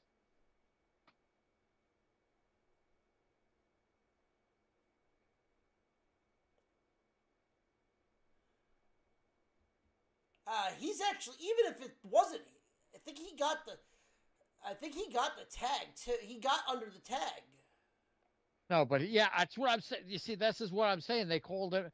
They said the catcher wasn't blocking and he was tagged out, but Alonso had his hand there. That's why I mean they completely blew this call, and the fact that the catcher blocked the plate, what they're not allowed to do that until they get the ball. He didn't have the ball. He technically blocked the plate. He didn't give Alonso a lane. The umpires completely fucked us in that play. Okay, I mean it sucks. It's gonna get under protest, so that there's nothing we can. So, but you agree that he was blocking the plate. Even if it wasn't, I thought he beat the throw. He did beat it. See, they're saying, oh, his hand came up and stuff, but Alonso's hand was down when he tagged him. So, I mean, regardless, Alonso should have been safe in my eyes, and the umpires completely fucked us on that play. But I want to see Christian. I want Christian to look at the play too. I want his take on it. In the chat, Christian, if you're back, I don't know if you're back yet. Yeah, I'm back. Look in the Skype chat. I sent you the play of the final game. I want you to see I want your opinion on that final play. All right, I'll check it out. All right. But no, but back to what we were saying before. It's just that. It's like, is Dion's gonna be himself, obviously, but it's not gonna be. I think he's trying a different way, and it's not gonna work. Right. Yeah. So the other college football news is: did you hear what happened in Houston? No. So the Houston, Houston Cougars. Cougars. Thank you. God damn it. Have the powder blue and the white helmets like the Oilers. Okay. They have an alternate uniform that pays tribute to the Oilers. Well, obviously, if you know NFL, the Houston Oilers are now not existent. They are now the Tennessee Titans. Okay. The NFL decided to send Houston a cease and desist on the powder blues for their uniforms. Take a wild guess what Houston did. What? Told the NFL to stick it up their ass. Now they're making alternate jerseys for every fucking team. Nice. And they said the blue and white were here long before the NFL had them. So, is that true? Is that true, though? I don't know. I don't give a fuck. Because the NFL shouldn't be... The Houston Oilers are not a thing anymore. The Tennessee Titans have not rocked the powder blue and white in the last 6 years. No, they just rocked it this year. Yeah, not consistently, though. At least Tennessee, when the Titans did it, it wasn't a one-off. They would... And by the way, they barely bring it back as is. That's like the fucking Buccaneers bringing out the creamsicle. Mm-hmm. Excuse me. If Houston wants to bring back these colors, let them. Oh, Pete Alonso got robbed. Oh, you saw? Okay, not taking that. Now, Ronnie says he doesn't know if he was blocking the plate, but he looks like he beat the tag, which I definitely think he did beat the tag. Yeah, he beat the tag. But the blocking is what Mendoza was high. Beat that tag. and the umpire said, "Oh, he didn't block and he was tagged out." That was that was highway robbery. Yeah, it was. Okay, That sorry. was terrible. Okay, so you see, I'm not totally nuts and ranting like that, because that would have tied the game. Yeah. Oh. But anyway, continue on about Dion. No, we're talking about Houston. I'm sorry, I'm still a little buzzing from that. But I love the fact that they're gonna make like the powder blues for the basketball team, for like anybody that wants to rock them. Like they're making the alternate jerseys for every team. Like, why the fuck do you send a cease and desist? To be dicks. But well, the NFL thinks they can't fucking they can run everything. I'm like, no one fucking cared. The Tennessee Titans haven't really been relevant in years. No, they haven't. And it's kind of awkward to see because you remember, yeah, by the way, ironically, remember the game where they dusted off the Houston Oilers jerseys for? Yeah, I do. Yeah, they played the Houston Texans. Yeah, they knew what they were doing. They knew what they were doing. Yeah. No, I'm so happy that the Cougs fucking decided to just go, you know what? Fuck you, NFL. We're going to do this for every school now, for all teams. Mm-hmm. The basketball jerseys might be fucking fire. Those might be those might be badass. The fucking powder blue fucking basketball jerseys, those might be fucking awesome. Yeah. Yeah. So the NFL called it a blatant copy of the Oilers uniforms. No shit. Now, here's my question. It's like, I know it's like, since when do the NFL have a mark on colors? If they have the trademark, it technically is, but on the same hand, if it's like the college, like they usually let this shit slide. It's the whole argument of like when Vince McMahon tried to sue North Carolina State for the Wolfpack symbol. To say they can't use the too sweet, which is complete bullshit, because if you're gonna go and sue the college, have fun getting sued by the Native American tribe that actually invented it. That's why you don't hear that often anymore. Because people forgot about that they tried to sue for the Wolfpack symbol. Yeah, that really don't work too well. Oh, it doesn't.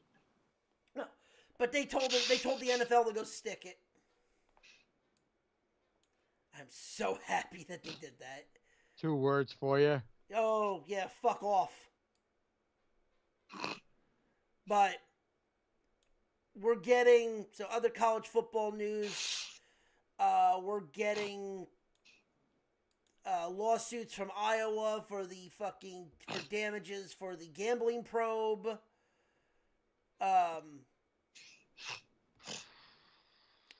Bush, we talked about it a little bit last week. Reggie Bush got his Heisman back. Right. Should have never lost it. The EA Sports' college football is going to have a cover with multiple athletes. So it actually looks like this is actually going to happen. Mm-hmm. And University of Alabama Birmingham becomes the first D1 team to join the Players Association.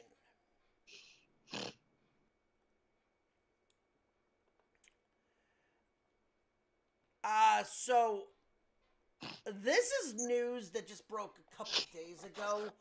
I don't know what this is going to entail. Signing up, freeathlete.com protects pro bono financial mental health. So, all right. So, signing up is free, and athletes.org already provides pro bono legal, financial, mental health services to members, along with background checks for agents and companies athletes might want to go into business with. So it looks like they're going to try to start a players association that weeds out bad NIL deals. Mm-hmm. And also stuff for mental health. It looks like stuff for like financial. So it looks like you're going to start seeing things for agents. And if this can work and they can get all this down, this is going to be a great thing for college football. Because then the people that get like the NIL deals and stuff like that, they're going to be legit. Like they will be legit. It's almost like them going through another agency. Right. I don't know. What's your thoughts, Christian? I don't know because I really don't know much about it. This legitimately broke 2 days ago. So all I know is, the landscape of college football is about to be a lot different this year. Yeah.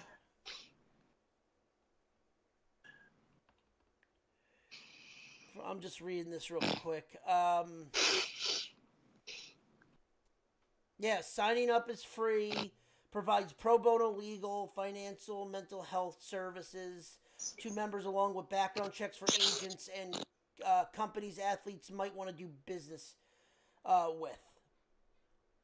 So pretty much checking agents, weeding out bad business deals, legal if they get into any legal trouble. Finance and mental health. I don't see anything bad yet that could happen with this, but the question is what happens when you start getting some of these players that get in trouble? Yeah. Yeah, I don't know what's gonna happen with this. It's something that's gonna be definitely having an eye keep. Yep. All right, let's go to the NFL. Travis Kelce, pretty much going to be retiring a Chief. Yeah, I mean, look, he's the best player in the position right now. He's gotten better as he's gotten older.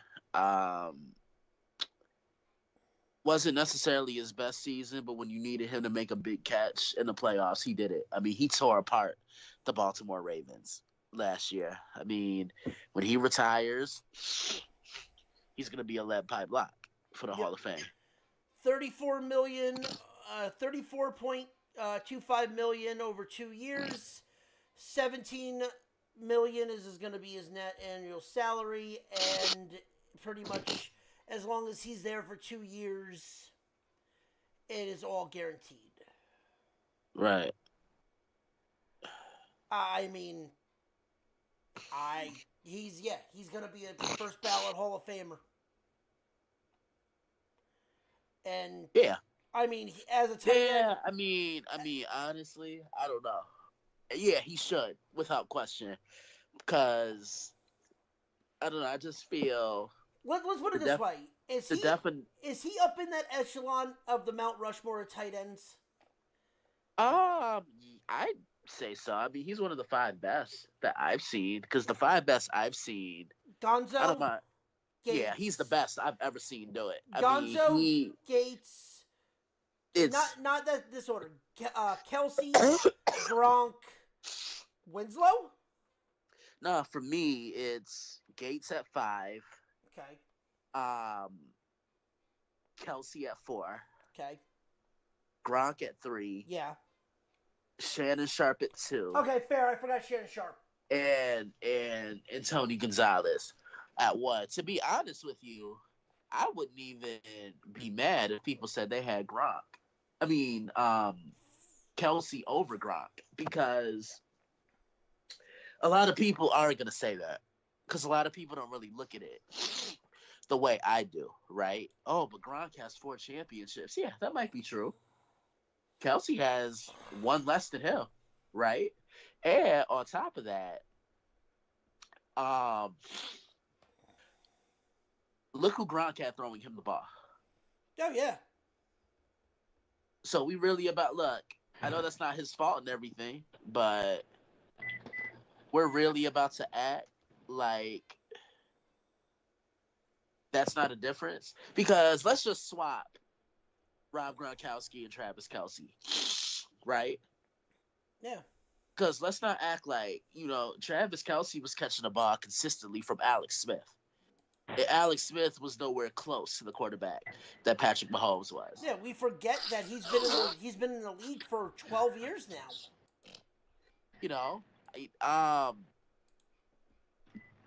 I'm not taking anything away from Gronk. But one thing I will say is Kelsey and Mahomes are the best tandem I've seen since Brady and Gronk. I agree with that. And hello, Ryan. What's up, guys? Nothing.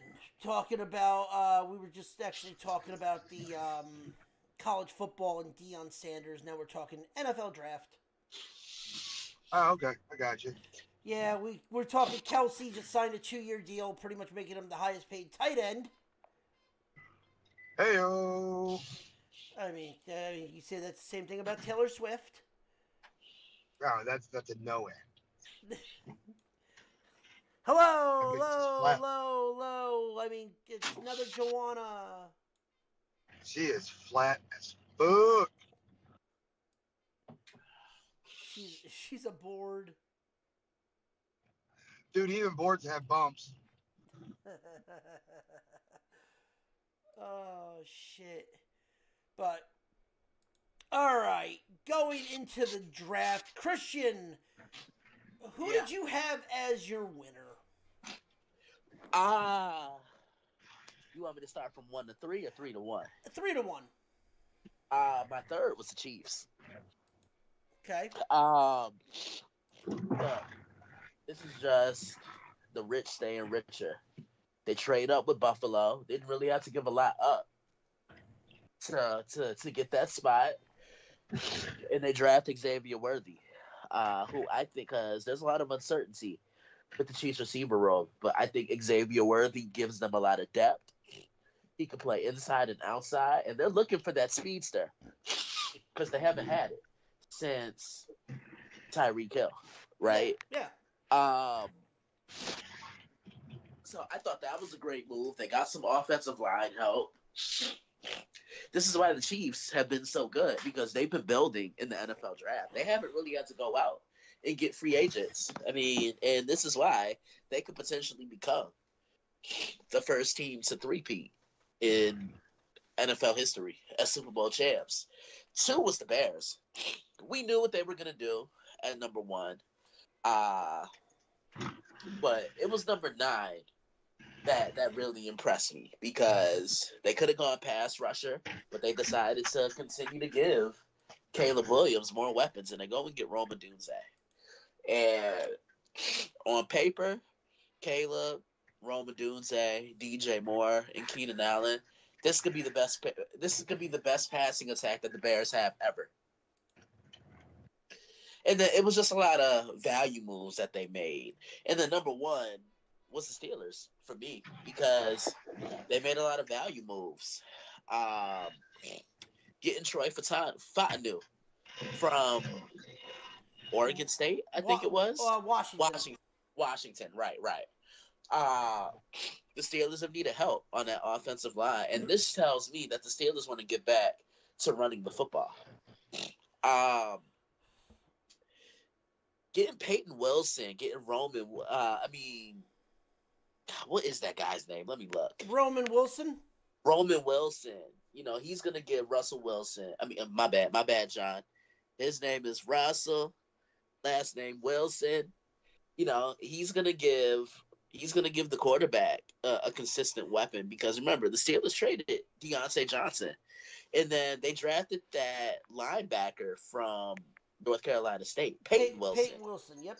Yeah, and I think he is gonna have a huge impact for the Steelers defense. I'm gonna give you a guy right now that's an offensive guard that's actually really good, and I like this pickup for them, and that's Mason McCormick. All right, but Ryan, I'm going to try to say, look, I just got a call from Alicia about something. I'm going to have to get back on the phone. I'm going to have to call it a night. It's nothing personal, guys. This is a matter that I have to deal with her. It's a personal issue. She's not sick or anything, but I can't stay on the call anymore. I'm sorry. All right. Sorry to cut it short, guys. You're I good. apologize You're to good. both of you guys. I just can't right No now. problem, man. Yep. I'll talk to you guys All later. right. See ya. All right. Yeah. And Ronnie, I'm about to call it a night too because these allergies are really kicking my All right. ass. Well, what I was gonna say is Mason McCormick, the South Dakota State guard, they picked Who up do you get picked by? Pittsburgh. Yeah, that's another good move too. The he's- Steelers made a lot of value picks. He's one of the best offensive. He's one of the best offensive linemen for the FCS. Yeah. And he might be the guy that's going to be next to Fontu and Zach Frazier on that line starting week 1. Yeah, I agree. Yep. Ronnie. Ronnie. Let me give you mine real quick, and then I'll let you go. One of my biggest winners was actually the Washington Commanders. Yeah, they had a really good draft. I think the biggest loser out of all this is the Atlanta Falcons. I mean, I understand why they did what they did because the quarterback class isn't all that great next year. But I think they reached. I agree with that, and I think like a certain team like Houston did great. I think the Jets did really good because remember the one thing that people forget is that they even though they drafted two running backs, they're changing the rules when it comes to the kickoff. Yeah. So you're going to need 2 speedsters in the backfield. That's what these guys are going to be for. Yeah. But no, I think the draft was good. But all right, I'll let you get out of here. All right, man. I'll talk to you guys next week. Yep. See ya. Yep. Later. Yeah. Oh, Ryan, what's going on, man? And then there were 2. Yeah. Oh, so did you watch any of the draft? No, man, I didn't catch it. Okay. How was it work? Yeah, no, yeah, I got you on that. Yeah, news that broke, like I said, Kelsey Kitten becoming the highest paid tight end. Mekhi Becton is a Eagle for a year. Zach Wilson and pretty much all the quarterbacks from last year that got traded, they did not pick up their 5th-year options, so they're going to be out of the league. Okay. I mean, it's NFL.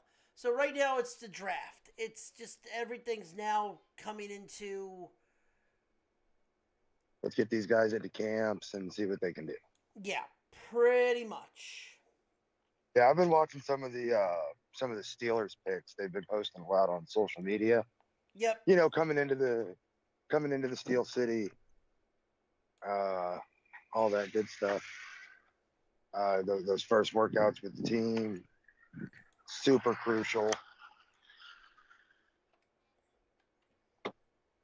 Right. But yeah, I mean it's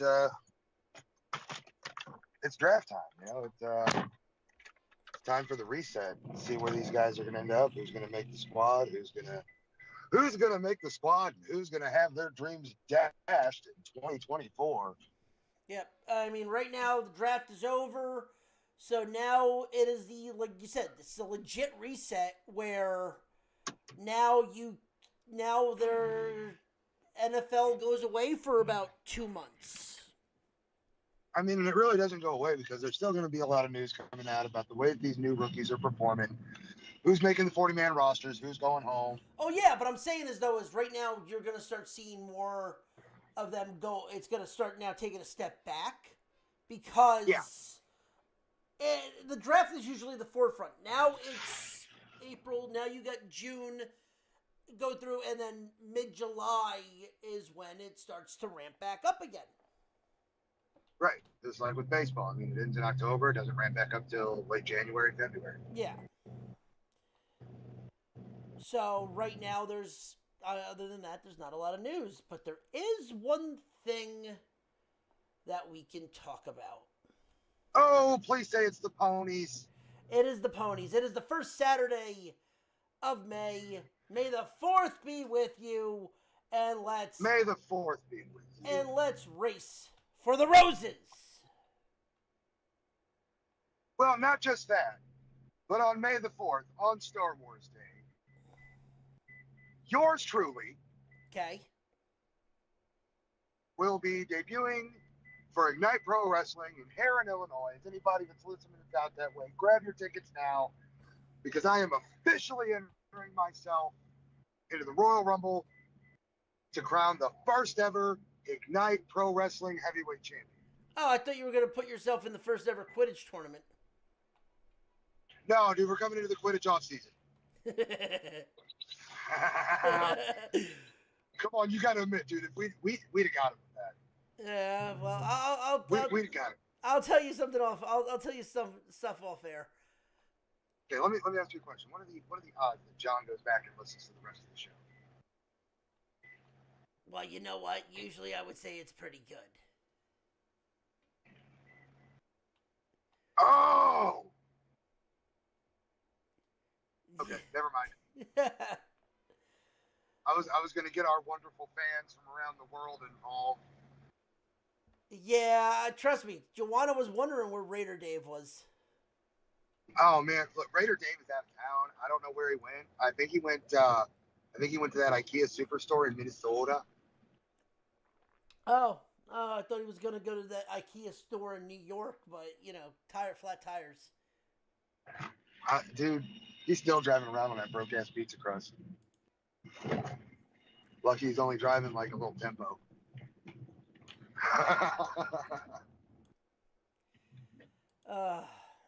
Okay, so. Emotional damage.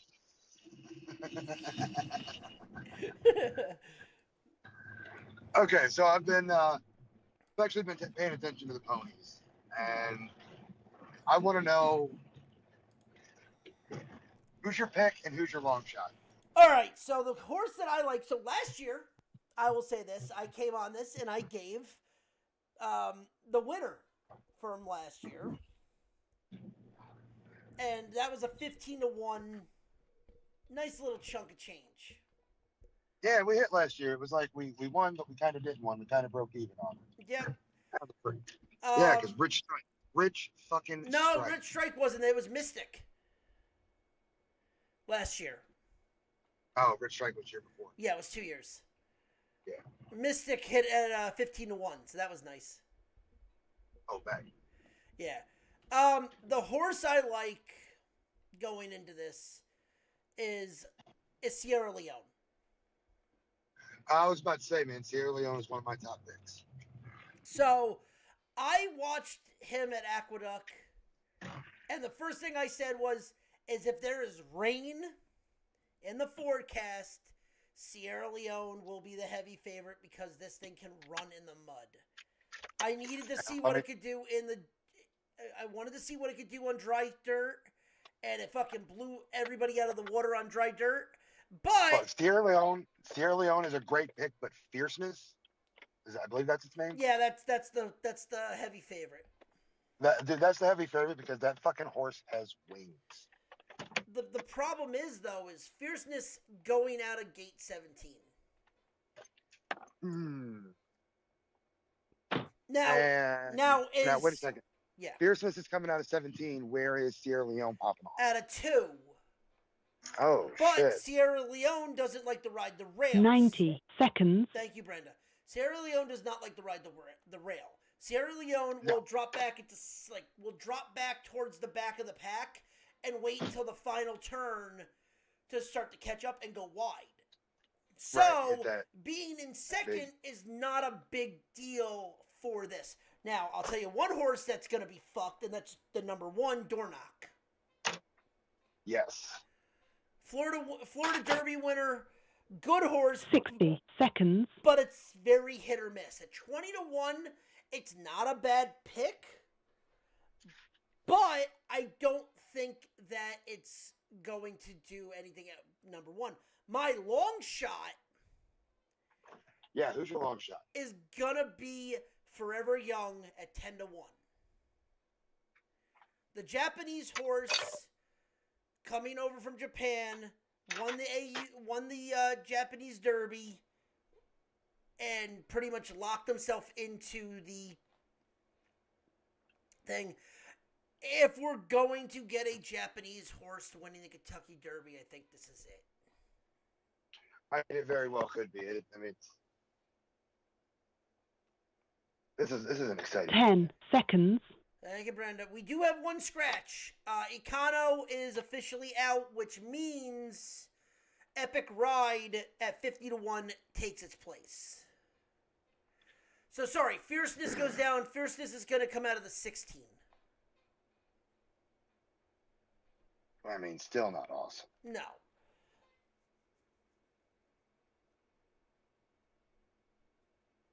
But we're better than getting 9.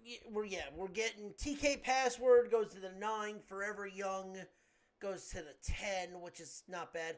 Track Phantom is a decent one. Society Man, I've been hearing good things about. I haven't really seen anything from him.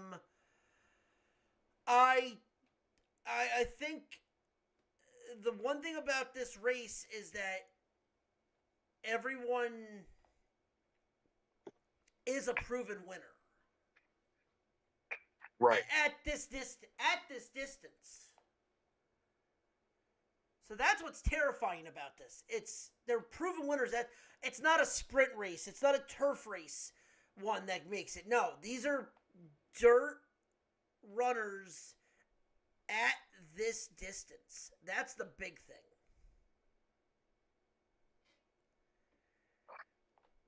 I don't know. I'm looking at this and I just see Sierra Leone taking this. I'm hoping I can get a better number than 3-1. Because that's going to be the morning odd, but I think that's going to have. I think you're going to get Sierra Leone at 7-2. 7-2. So for every $2 you bet, you're going to get 7. You're going to probably see Fierceness going off at probably 5-2 or 3 to probably what's it called 3-2. So 1.5 to 1. Okay. Maybe if there is rain, you might see a flip flop. You might see Sierra Leone become the favorite because it does know how to run in the mud. It is a good old mudder. But then that changes everything because there's an 80% chance of rain during the Kentucky Derby.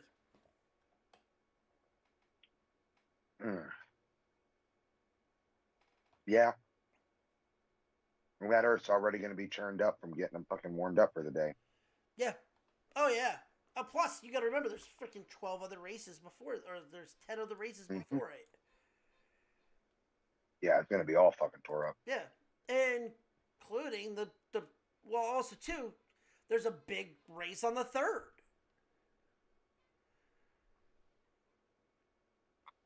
Because, like I said, you have the boys, the Colts, running on Saturday, which is your big race. Let's face it. The Run for the Roses, the Kentucky Derby is the big one. But Friday, it's the fillies. It's the Race for the Lilies. It's the Oaks, which is the female horses race. It's the Kentucky Oaks. And there are some big names in this. So right now, Tara is 7-2. She is the favorite right now. Just FYI is 9-2. Is your second favorite. Okay. So what is it? Is there any scratches? No. So there's no scratches right now.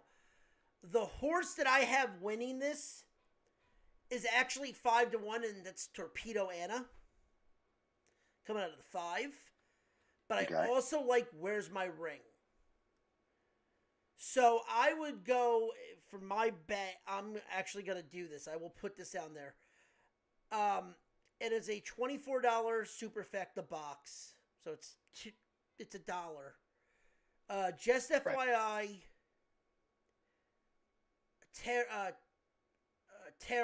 Terrify. Where's My Ring? And Torpedo Anna. $24. Usually, sometimes you're seeing, depending on how they finish, you could see a return in the maybe 900 to a couple thousand.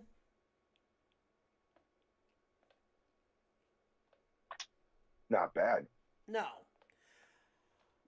Torpedo Anna at 5-1. Where's My Ring at 15?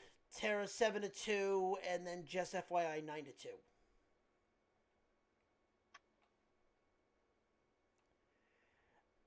Ooh.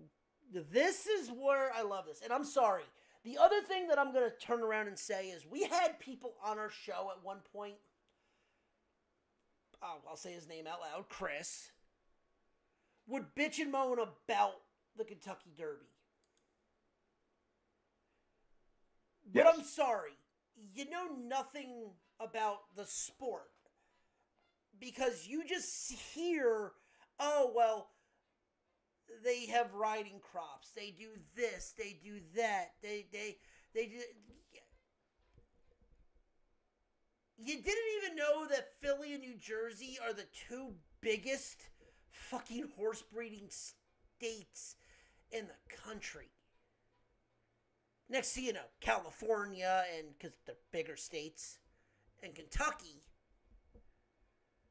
like Pennsylvania and New Jersey breed more horses than anybody, and New York are like the top 5, are in the top 5 for breeding. Yeah. Like, I get it. It's because the Kentucky Derby is such a big thing. Right. But that's where everything is. Like the Kentucky Derby, Churchill Downs has always been a big deal, and it's the 150th running.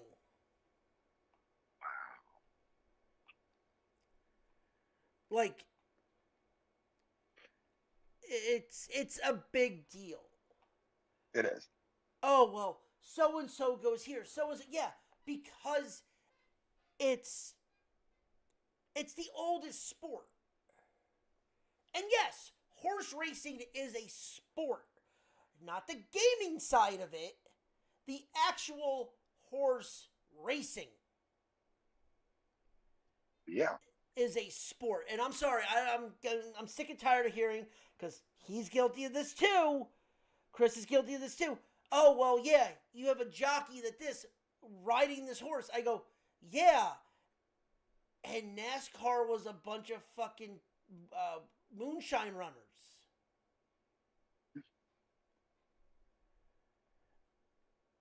The horse racing was started probably in the... I mean, let's face it. I don't know actually where the base of horse racing was, but I can bet you that it started. It goes all the way back West. to it goes all the way back to the Romans, the Greeks, and the Egyptians. Yeah. So it's just, I think people get on their high horse about this because of the gaming side of it.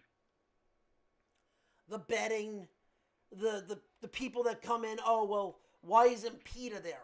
I go, I'm sorry, the reason PETA is not at the Kentucky Derby is because it's not animal abuse.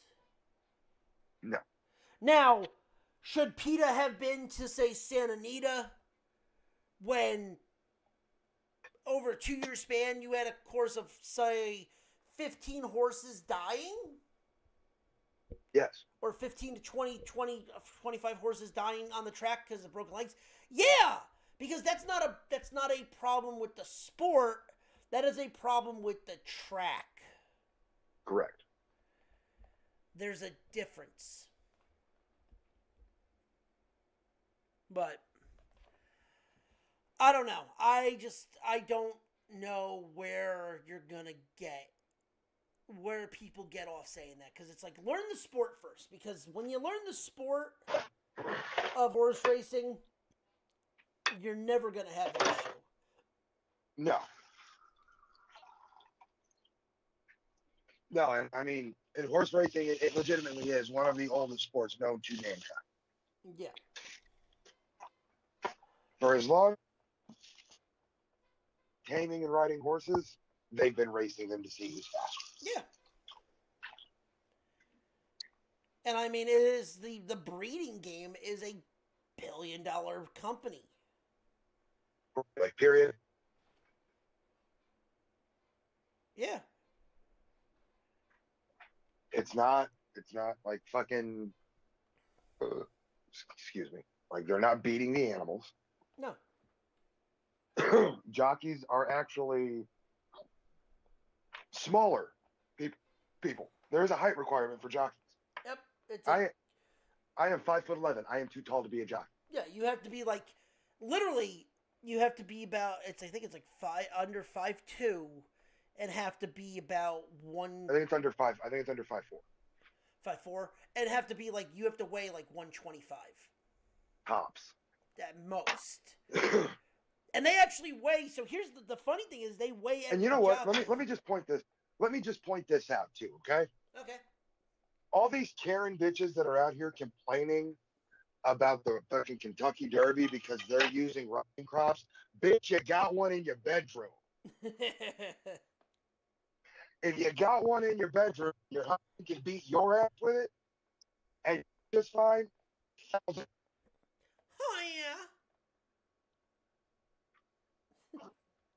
That 1,000-pound beast barely feels it. Yeah. Like I'm sure you've been by a horsefly before. Oh yeah. That hurts like a motherfucker. Yep. To us. But to a horse, it is a minor convenience. They don't flip out unless it gets under their saddle blanket.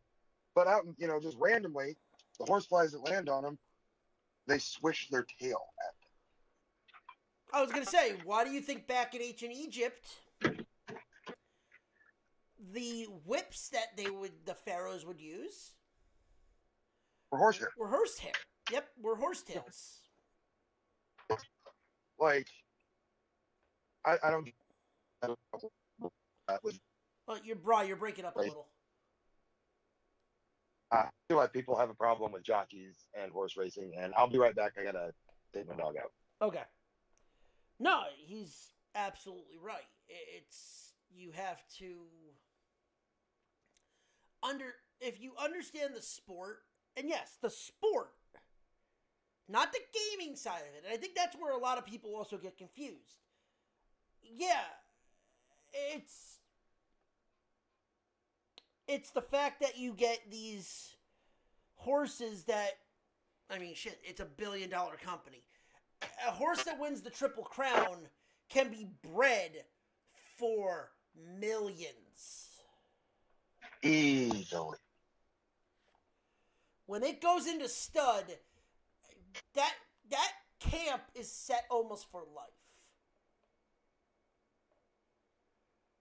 And I'm sorry, you're telling me that the whole thing went from his 4-year-old career, if he's going to the stud, from 4 till they die is literally them just fucking.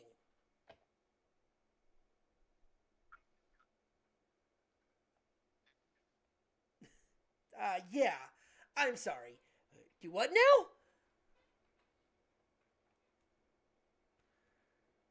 It's ridiculous. It's... You're breaking up still.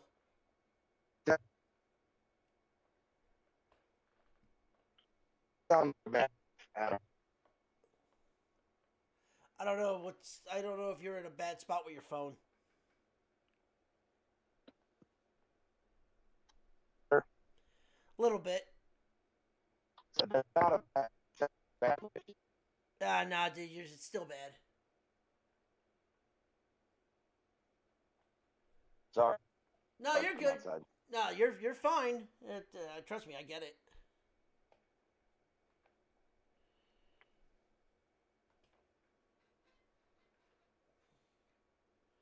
But no, it's just it's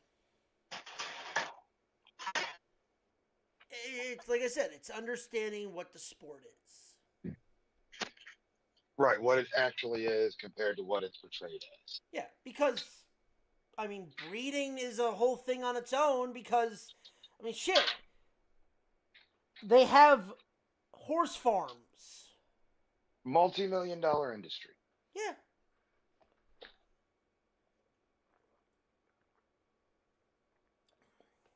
It's, you know what? Let's flip this. Let's not talk what horse racing is. Let's talk about another quote-unquote sport that's 1,000 times worse than horse racing. Okay. Greyhounds. Oh, yeah. If a greyhound does not do well, it is abused beyond all belief. I don't even want to say what happens to it. Think Michael Vick. Pretty much.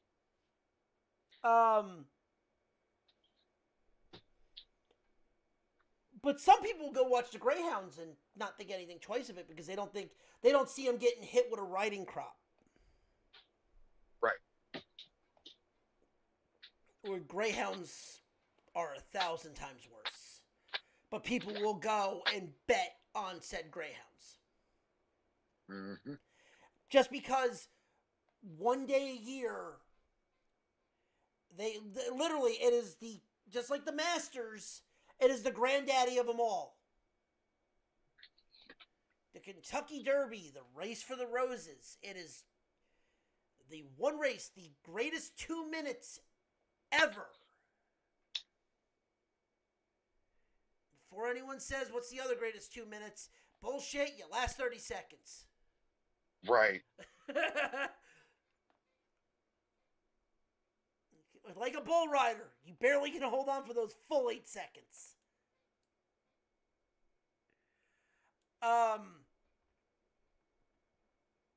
I personally think that people need to learn. Because I live in New Jersey. New Jersey is one of the oldest places for horse racing. And like I said, Chris has had that argument with us where, oh, well, trotters are stupid. This, and this. Well, horse racing, this. Trotters is literally going back to the ancient fucking Romans. Where they did chariot races. Sport of Kings, my man. Just because, oh, well, so-and-so this. Just trotters, when you go see them live, is actually kind of insane. Because I go to Meadowlands. I used to go to the Meadowlands where the track is literally a mile long and it's one lap around. And it's freaking crazy to see these horses race every week and go a mile long.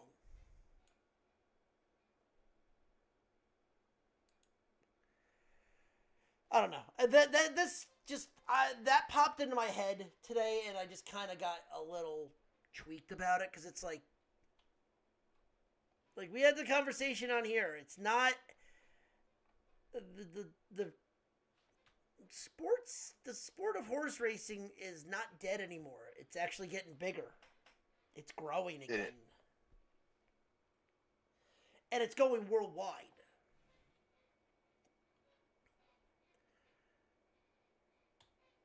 I mean, I would love to see I would love to see Jersey get another track. Trotter or not, or regular racing, I would love to see a fourth track. I would love to see a track come back to Atlantic City. There hasn't been a track in Atlantic City since the 70s.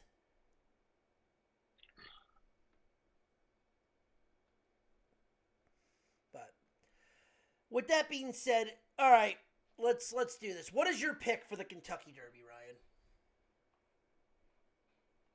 If it's gonna rain, Sierra Leone. Yeah. I'm in agreement with that. I even think that I'm in agreement with Sierra Leone. If I have to pick, I always do a superfecta. So first four, I always do this, and I'm actually fading Fierceness hard. I'm gonna go Sierra Leone, Forever Young. Oh God, where are you? Society Man, and excuse me, and Just Steel.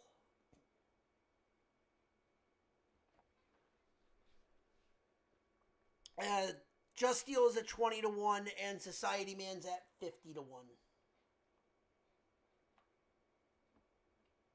I'm fading the quote-unquote actual favorite because I think Sierra Leone is the better horse out of all this. Like, I literally was watching, I saw her first race in the mud, and I'm like, this is a crazy horse because it came out of dead last to win it. And I'm like, I need to see this on dry dirt. And did the exact same thing in Florida. Right. On dry dirt. This horse is crazy. It's the Kentucky Derby. It's going to be fucking great. It's going to be a good dirt. Yeah. I mean, I'm going to be in Pennsylvania for a wedding. I'm literally going to be at a wedding for my cousin, and we're going to be watching this.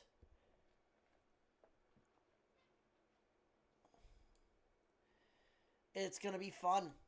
Leave your comments if you're gonna watch it. Leave your comments. Twitter at the Nerdport Network. Fuck yeah! I want to know who you got winning. But Ryan, with that being said, I know you showed up late. Is there anything you want to talk about before we close out?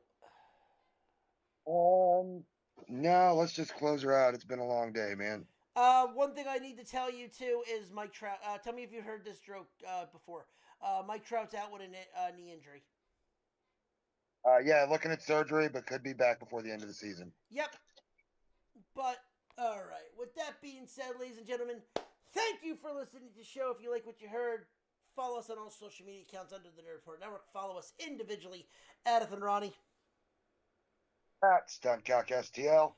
Follow John at The Zombie Master and Christian at Daily Brits _61. Sounds right. Join us back here. Sounds right. Yeah, sounds right. Join us back here next weekend as we dive back into the good, the bad, and the what the fuck was that in the wild world of sports and sports betting. But until then, if you like what you heard, tell your friends. If you don't like what you hear, go fuck yourself. Tell your enemies. But until then, always remind them 3 things. 1, Bobby Bonilla is getting paid. 2, Shohei Ohtani is getting paid. And 3, there is always a teachable moment. And if you don't believe it, well, hell, fuck it. Then that's just a fact of life.